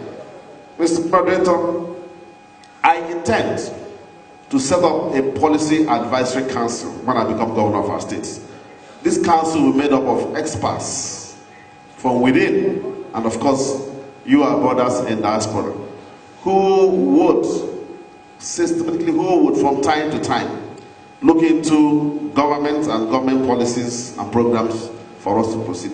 I want to remind my brothers and sisters where we are and what the issues are. Where are we? The state has been, and so we're owing a deluge of debt. So people, you need every support to get us out of the woods.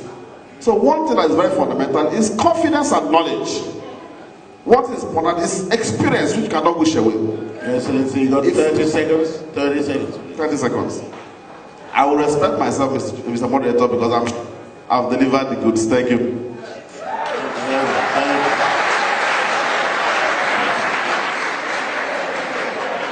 Yes, thank you.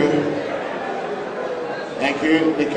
A few of them talked about setting up advisory boards and think tanks to lay out the way forward. What I want to say is this. Looking at the motley crowd of contestants here, with all due respect, we have my brother to my left is a talk show host, and he's a talk show host and a motivational speaker. Next is a career politician. The other gentleman, with all due respect, a retired magistrate. The other gentleman is a lab scientist. I, Okeze, I'm an economist. I'm an investment banker. I am a creator of value. I cannot say that I am the final repository of knowledge, but what I say to you is that I have come to this task more than prepared. I am not going to waste one day assembling think tanks. We already have what I call the IMO Marshall Plan. First of all, looking at IMO State, we are a state of 5,288 square kilometers. 35% of IMO State is prone to soil erosion. We are a state where crude oil is harvested or mined in 163 locations, fields in 12 locations. And in all these centers, we have gas, natural gas that is fled from these activities. That is the biggest environmental disaster that happens on a daily basis in IMO State. We flare 55 million standard cubic feet of gas every day in IMO State, between Ohaji, Ebwema and the Zombe. 55 million standard cubic feet of gas, if you extrapolate it, is equivalent of about 3,000 megahertz, which can give all the electricity the whole of Nigeria deserves.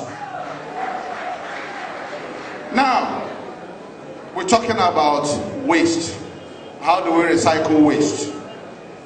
If we look at the 1960s, because those are the golden days of our time, of this part of the world, we had sanitary inspectors, we had forest guards, we had forest reserves. If it is about the environment, we must approach it in a holistic fashion. In the first 100 days, will bring back the forest guards. We are going to establish forest reserves. We are going to make sure that desertification or greening of our environment becomes a reality. We're going to bring back the sanitary inspectors. The waste we are talking about, sanitary inspectors will ensure that our waste are sorted into biodegradable and non-biodegradable. If we sort them appropriately, then it becomes easy to make investments in recycling. Today, we talk about data, attracting foreign investors. Nobody can tell you now, for instance, the quantum of biodegradable or recyclable waste we have in this part of the world. One of our core assets, the Oguta Natural Blue Lake, has become a receptacle for sewage in IMO State. Something that should have been a tourist attraction, something should have been a money spinner from tourism, has become a receptacle for sewage. That's one of the things we need to address within 30 days, not 100 days, 30 days. Now, 30 seconds. The investments we talked about in recycling is still tied to what we talked about before. If you don't, be it in waste recycling, be it in manufacturing, be it in agricultural production, if you have not been able to sanitize the macroeconomic scenario to bring about investable climate, to improve the ease of doing business, we will do precious little in attracting investment. So that is our number one priority. That way we can bring about the requisite investment that can sanitize the environment. Thank you. Thank you. Thank you. Mr. Moderator. Mr. Moderator. No clapping, ladies and gentlemen. Can we hear from the candidate? My very good friend Okeze, when he was describing me, he said, I'm a talk show host and a motivational speaker. That's what he said. But it will interest you to know that Linus Okori is the first leadership development expert in Nigeria, modern leadership development expert. I train the military, I train top agents of government across the world. My job, I'm one of the highest celebrated in the world. If you have your own, you should be proud of your own. Linus Ogori, it's the voice. Now, environment, please. For my friend, you spoke very well. Listen, please, my friend spoke very well. He has knowledge on economy, fantastic. It will be very good. When I become governor, I'm sure Commissioner for Finance will suit him. Trust me. Trust me. He will do a good job at it. Trust me. Trust me. And then the leadership coach. Your Excellency. So the question is, so what I'd like to say, I will ask, Can I talk to you a bit? I want to answer. Please, ladies and gentlemen, we need to answer the questions. Your Excellency, back to the issue. The moderator, please can you protect me so I can go forward?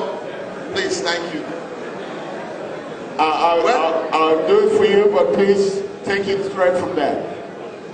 Gentlemen and ladies, please let's have some time for this gentleman to address us. Thank you. The point is this. I'd like to address the question from a total policy perspective for my tourism program.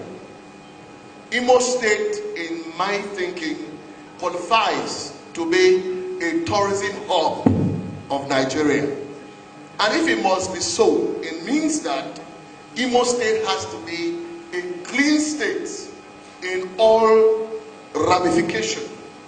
And so therefore, it requires a lot of planning and replanning to be able to first of all identify where are we now. Are we satisfied with what we have? It's a no-no. Therefore, if it's a no-no, if you're talking about cleaning our cities, you also be talking about cleaning, taking away those who are insane from the public view. Let me tell you what Ethiopia did. Ethiopia, as a country, decided on an aggressive waste management system because they wanted to build a tourism base and industrial system as well. What did they do? They ensured that they planned a system whereby every waste generated was geared towards reproduction into power generation. That's what they did. So today, the industrial zones in Ethiopia is powered by the enormous waste generated from the system. Nigeria is filled with a lot of waste. IMO State, in fact, you can't find waste. Waste are everywhere. So in my government, first thing first is that I want to clean the city. When I clean the cities and set up new cities, I'm going to conduct a very powerful study by all the experts necessary in this game. We want to see where Owerri is right now. Can we take the issue of building new cities seriously? We can actually grow in such a way that when we take a new city, say around the Gopala area, for instance, or New Port Harcourt Road, what happens is that all the persons who want to actually live in that area will move in that area, and guess what? It's going to be a private sector driven initiative. So what the government does is to create an enabling environment for that to be able to happen. So my job is to supervise the process. I want a total overhaul system whereby it will be clean and green in all ramifications. And guess what? Even in Uguta,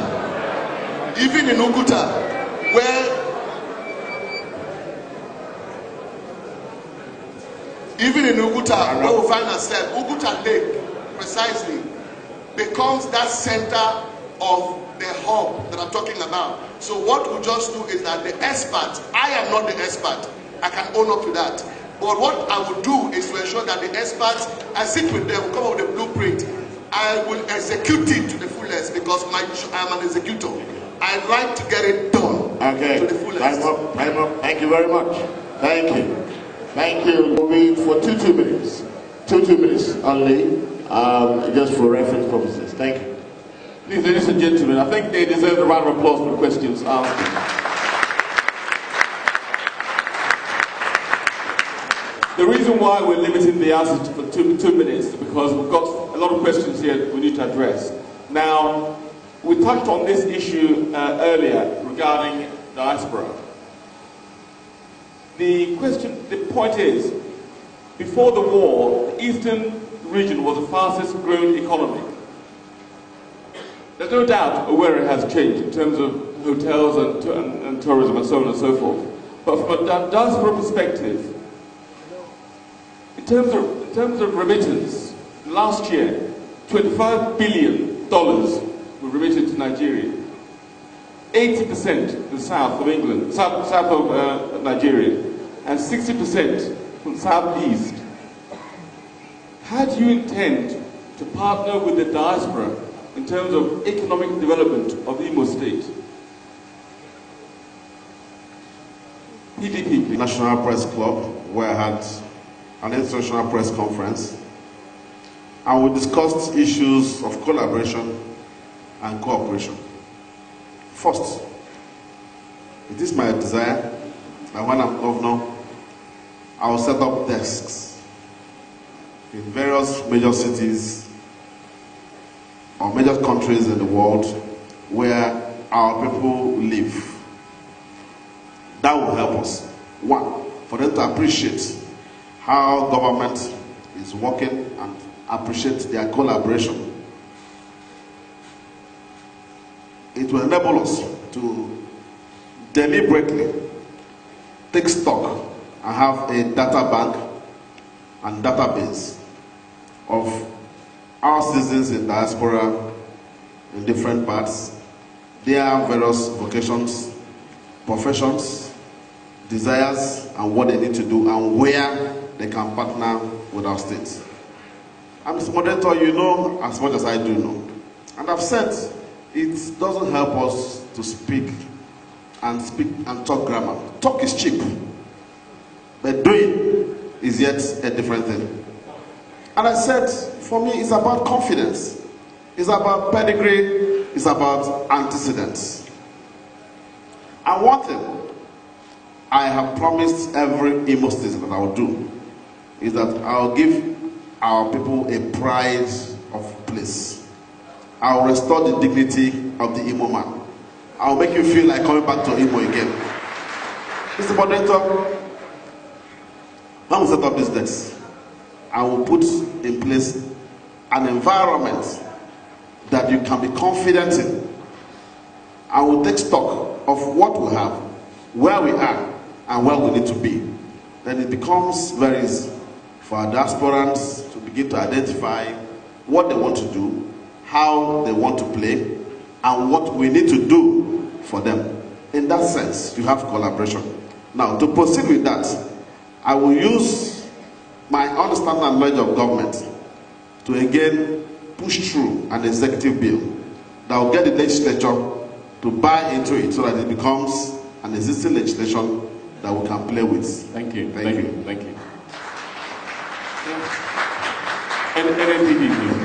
Thank you very much. Well, like I said earlier on, the first thing we are going to do first 6 months of our administration, both people locally here and those in diaspora will be participants at that summit. Now, we will identify the areas of interest, the areas where they have interest to invest, and we'll work out the partnership with government. I have gone ahead before now. I went to Europe, and I went to America, and I discussed with a lot of people in diaspora, particularly in the healthcare sector. And I shared our healthcare plans with them, where we want to make sure that every ward has a health center, a cottage hospital. And I discussed with a lot of doctors and those in the health sector. After sharing the plans with them, they said a lot of them will be willing to come back to man these health centers. And that is what we are talking about, how to encourage people in diaspora to be part of government. Now, with that promise from a lot of them, right here, I've seen the necessity to establish a ministry in charge of diaspora business relations so that we can encourage them to be part of government in IMO State. Now, having said that, the ball will now be in the court of the people in diaspora. Thank God we already have an umbrella, which is the IMO Community Europe. Now you have a leadership, so it's not difficult to start from there. There are those in the United States and other continents who partner together. The important thing is to know the direction that we are going. And one thing I promise IMO likes, listen very well. I am going to work with all of us to make IMO State the most prosperous state in Africa. That is what I'm going to do. I'm going to work with those in diaspora to make sure that IMO State becomes the most prosperous state in Africa. Now, I am also going to ensure that we put food on our table. Whatever anybody is talking about governance, if it is not how to put food on the table of Imolites, I am not interested. Food is the most important thing. We are talking about Biafra. Listen, this is very important, and I'll end with this point. We are talking about Biafra. We can't be talking about Biafra when we have not attained self-sufficiency in food production. The onions we eat, where does it come from? The north. The yam we eat, where does it come from? The north. The goats, where does it come from? North. The cow, the north. We can't continue like that. So we are going to make sure that IMO State is well fed, first of all. And once we achieve that, then anything can follow. Now, in addition to that, we are going to make sure that every child in IMO State below 12 years enjoys free medical care. We are going to make sure that every citizen above 60 years will enjoy free medical care during our government. Thank you. Thank you very much. All right. KP. Let me start by saying platform. And for anyone that wants to be the next governor of IMO State should have a certain level of courtesy. I want to also to let everybody know is that 2016 I discussed with NIDO Germany. When we talk about partnership with the diaspora, the person, one of the top leaders of NIDO Germany is Comrade Edidu. I don't want anybody to tell me I went to US, I went to UK. And we have started discussing on the issue. Our discussion was on the issue of audience. Our discussion was on the issue of partnership as it relates to education. And NIDO, they were very much in support of making sure that they put the necessary systems in place in order to make sure that the partnership as it relates to education becomes functional. IMO people like education. If there is a strong partnership with the state and the people in the diaspora, we can actually plant 3 private universities in this state. Each university can employ 5,000 persons. Every strong university can employ 5,000 people. So from the diaspora and partnership with the state, if we have this partnership in the educational sector, we will have at least 3 universities that will employ 15,000 people. It's going to solve the issue of unemployment and deal with the issue of education. We're going to do that as it relates to the health sector. We're going to do that as it relates to the agricultural sector. We're going to do that as it relates to the judicial system, because I believe that these persons in the diaspora are professionals in their cadre. So we're going to look at the professionals who are here, and we're going to do that partnership with them, because you cannot overrule the fact that we need people that are the base for the people in the diaspora to function. Thank you. Thank you very much. Can I have a YPP, please? The Diaspora Commission is a very powerful commission that first of all will identify every IMO citizen in the world, wherever they live, aggregate their sectors, their talents, sector by sector, where they play in, And do you know that some of the problems that these people have is when they come back home, because of the system here is sometimes very corrupt, and these persons live in areas where best practices in South Africa, everywhere I've been there. I have met with a lot of brilliant young IMO State citizens. IMO with a model. IMO with a model. But my challenge is that most of the time they are afraid to come back here. We can connect them to the opportunities available in IMO State as we will create when I'm governor. And they can also network with the best of young people who are here and build partnerships together. These are the kinds of things that can generate wealth within the system. Believe me, the truth of the matter is that the most important thing we need in IMO right now, the most important, sir, they have a huge leadership deficit. We need someone with sound leadership capital who can set the big vision of the state and help IMO State get to where IMO State needs to be and maximize the human capital that we have and grow progress. For me, that's why I want to build a world-class IMO filled with endless possibilities, and we cannot do it without the diaspora participation. This is my thoughts. I thank you so much. Thank you so much. Now, last but not least, SPP. Thank you very much. Before I delve into the subject, I'd like a quick fact check. I think one of my colleagues here mentioned that he would like to see a primary health center in every ward. Presently, we have 414 primary health centers in IMO. So it means that we have 305 wards, we already have 414 facilities.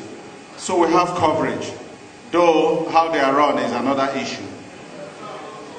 Talking about the attracting the diaspora investments that have been coming to Nigeria, I did mention earlier that my IMO Marshall Plan map pioneered a very novel investment scheme called the IMO Investment Bond. Investment board was primarily targeted at our people in the diaspora.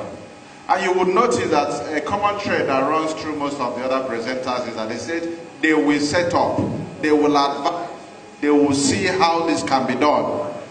In 2014, I had done my own homework and I came out with the figures of remittances that are sent to this part of the world. And I asked myself and my team asked the questions, how can we harness these investable funds? And this was why we came up with that product. The way it works is this. I have a younger sister who is a registered nurse in Philadelphia, for instance, in the US. And I'm sure that every family in IMO State would have somebody who works either in the healthcare or in different sectors all across the globe. For us to harness these investments or these investable funds, what we need to do is to create an atmosphere of confidence. Now, there are many people in the diaspora, professionals, who are all looking to come home. They are looking to retire here, 10 years, 15 years, 20 years. Some even want to come back next year. But the question is, do we have a hospitable environment that can take care of them? Can they easily get embedded into this society? We have people who train their children, who take their children out on the shores of this country to study. Not because they want them to get acculturated to foreign cultures, but because the system here is not good enough. The IMO State Investment Bond Scheme is designed in such a way and is a sovereign instrument in the sense that if you're a doctor and you're practicing in Manchester, you can save £10,000 or £1,000 or whatever you want to save. You invest it in the IMO State Investment Bond Scheme. What it means is, this is, if you say sovereign, it means there's a first line charge. Your money can never get lost. Summary. Let me just land. It means that your investment can never get lost. What it means is that over the years, you become a stakeholder in the IMO project. Because this is the pool of funds that will be used to set up industries, various areas, healthcare, agricultural, manufacturing, and all the likes. Because they are stakeholders in the IMO project, it is cheaper than sourcing for investable funds from banks and the regular financial institutions. And that is a way of also bringing back the world to home. Thank you very much. Thank you. Thank you. Ladies and gentlemen, can you please give them a round of applause?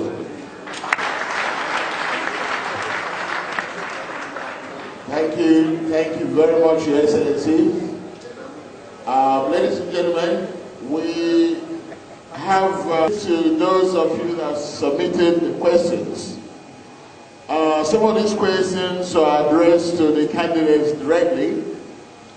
Because of want of time, we will not be able to go through all the questions that you have sent in. But I assure you, we are going to dispatch these questions to the candidates as you have addressed, and we will publish their responses on our website and on YouTube. And we'll make sure if you are greeted here tonight, if we have your details, we'll forward the answers to yourselves. Right now, Your Excellencies, because of want of time, we're going to try and round up. I must thank you on behalf of IMO Community Europe for making out time to attend this debate, to talk to your people all over the world. I assure you that IMO Community Europe will always be praying for you. Will always be there. If any of you emerges as the governor of IMO State, we will come in full force to give you our support. Before we close for the afternoon, can I invite you now to please give us your closing remarks. You have 2 minutes to tell the Imolites once again why you should be the governor, or whatever you want to say. It's your time. If I start from the candidate for YPP. Struggling to take care of us. My father died when I was in GSS 3. I was left in this world alone with a struggling mother. I have passed through poverty. I know what it looks like. And with this background, God has enabled me to get to where I am in the world. That at 44, 2 honorary doctoral degrees at 44. At 44, I have made progress in life. By now, I'm supposed to be doing something different. But it is unfortunate that I can't be happy wherever I am. When IMO State is mentioned, people laugh at us and shame. I decided to sacrifice everything in my power to come back to IMO, to just come and make a difference and leave a legacy.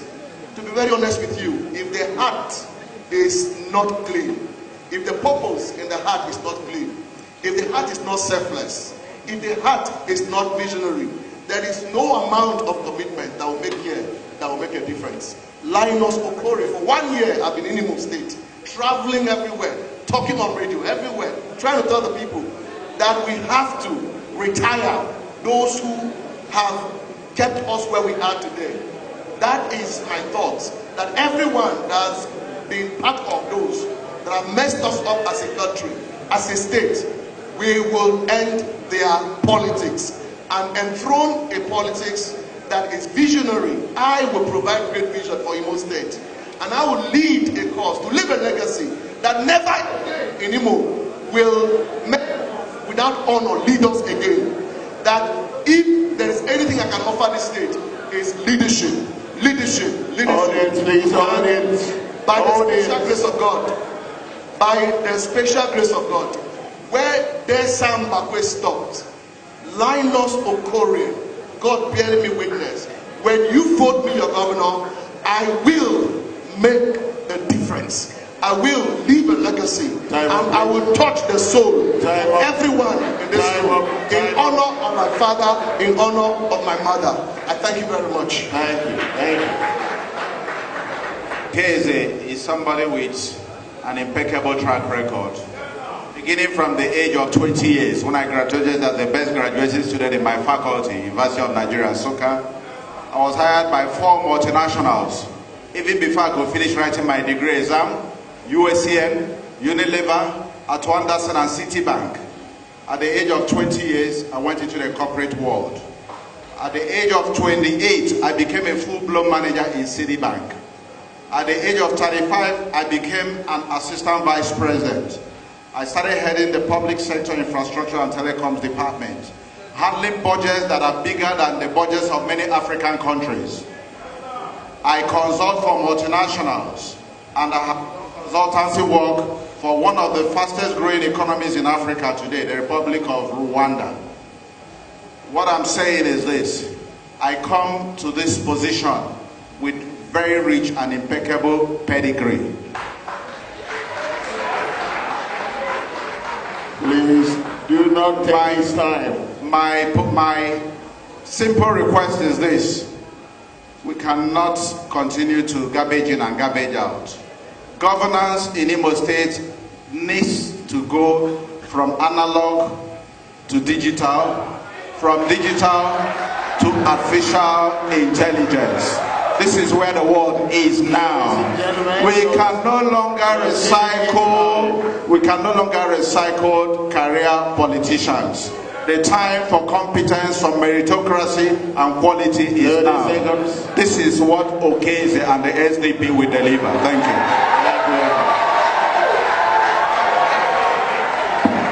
Audience, please, audience.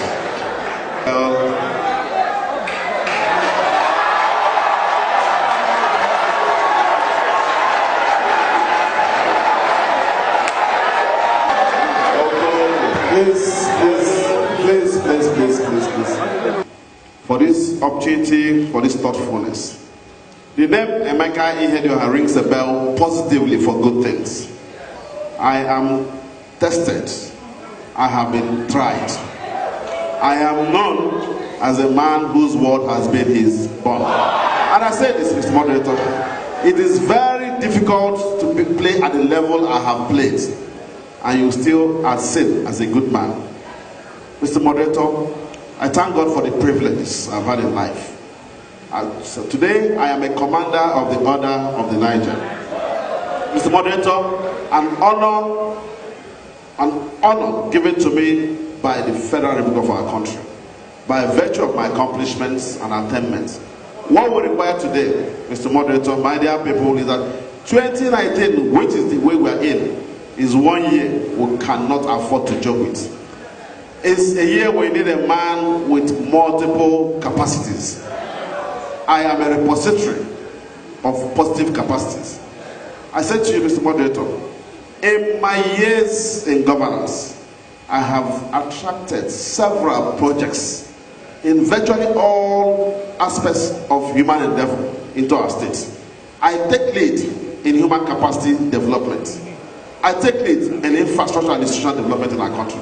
I have touched virtually every institution in our country, in our state today, in the healthcare, educationally, and of course, even in the media. And I said to you, what we require is a man who has capacity, that understands where to press the bell at any point in time, where to knock and the door shall be open. Ours is a competitive nation. We shall be struggling within the simple. Yes, we have great ideas. We shall do. But IMO is not an independent state. IMO is a state within the Nigerian Federation. And so you require symbiotic relationship. If you look at all of us. 30 seconds remaining. Pardon? 30 seconds remaining. Okay. Now, Mr. Moderator, I said to you, I am certain you all know I've prepared myself for the task ahead. I will bring to bear onto our state capacity to rebuild, capacity to rehabilitate, capacity to give us a sense of pride. I urge you, Imolites, as I pray that God Almighty should grant us the ability to vote rightly. It is important to know that I am never shy. I am never shy at any point in time to stand to be counted. I stand here to be counted. I am a courageous man. I confront issues. I will sanitize our state. This is one quality I have that many will beg to. I know where the talk preaches. I beg you, may God bless all of us in Jesus' name.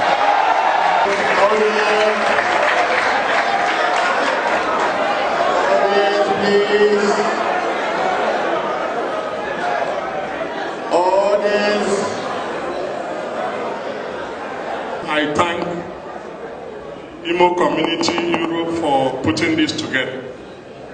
Listen to me. If I remained in the judiciary, I could climb to become a justice of the Supreme. But because of the challenges we face in IMO State presently, I resigned my job on 20th of February last year, 20th of January last year, to contest and win the governorship of IMO State. Now listen, what IMO requires is not just a governor.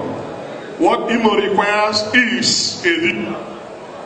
And that's what I am going to be to you. I'm going to be your leader. Now, what does a leader do? What does a leader do? A leader ensures that his people are well fed. And that is what I'm promising Imolites. A leader ensures that his people have good health care services. That is what I am promising Imolites. Now, a leader ensures that he governs by rule of law. I am going to clean up our courts. Our courts are like ramshackles. I'm going to clean up the entire judiciary and create confidence in people so that they can, the confidence that our judiciary used to have is restored. I'm going to ensure local government autonomy and make sure that education is free indeed. Did you say something, moderator? 30 seconds. Oh. I'm going to make sure that education is free indeed. I'm also going to make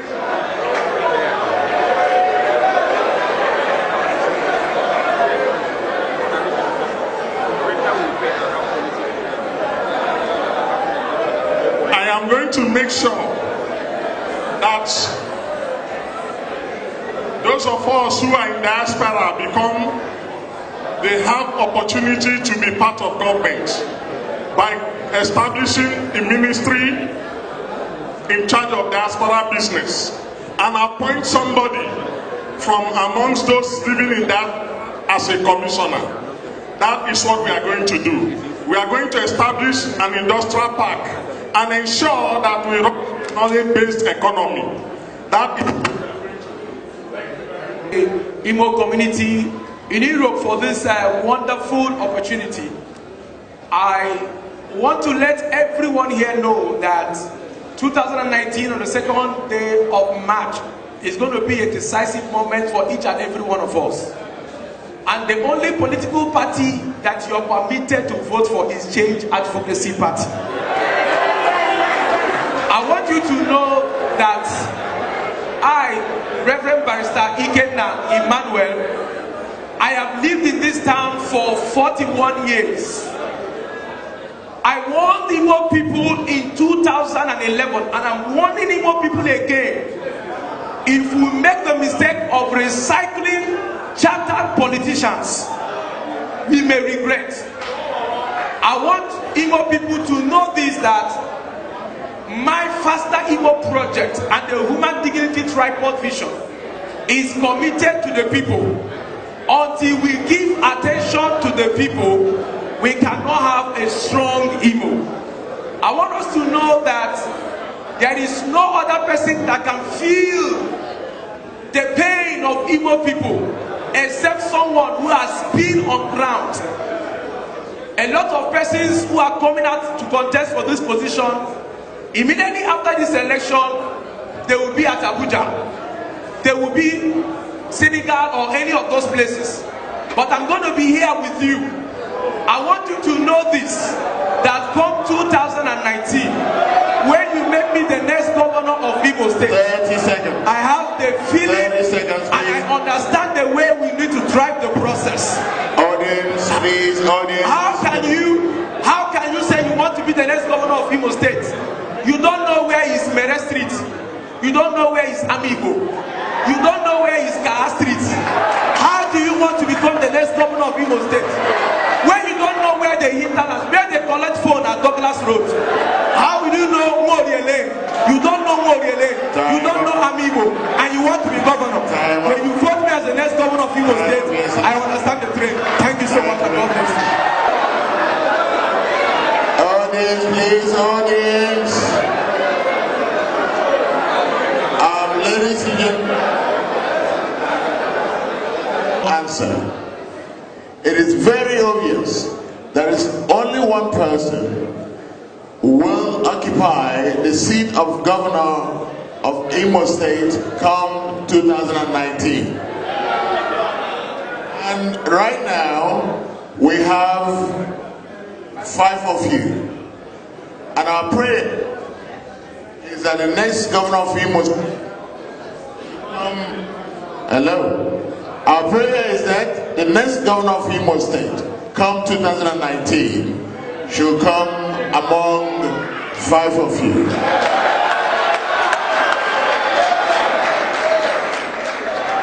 Now, if one of you emerges as a next, would you consider to work with the rest of the candidates who appear here tonight? If I put that question to you and say, the candidate for PDP, yes or no? Yes, you work. Okay, thank you. And if you lose, would you consider working with the winner?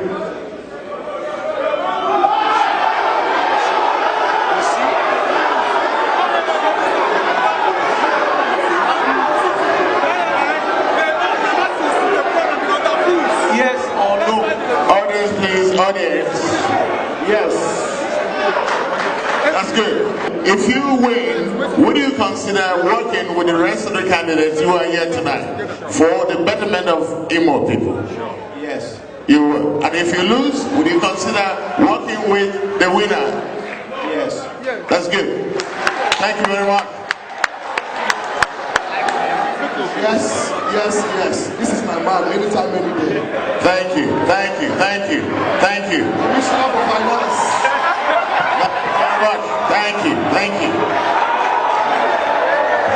Thank you. If you win, would you consider working with your colleagues who are here tonight? Yes, I'll bring them into the State Executive Council. Excellent. And if you lose, would you consider also working with them, with the winner, to make sure that the government runs smoothly? There shall be no loss, but I would. You will. Excellent. Thank you very much. So, Your Excellency, if you win, will you consider working with your colleagues who are here? Yes, I will, because they are experts in their own class. Excellent. And if you lose, will you consider working and embracing them in their office? Yes, I will. Excellent. Thank you very much. Thank you very much, ladies and gentlemen. Thank you, Your Excellency. It's wonderful very wonderful to have such civilized professionals who are aspiring to be the governor of IMO State. And now hand over to MC. Thank you very much. Thank you. Okay, Your Excellencies, can I give indulgence, please, just for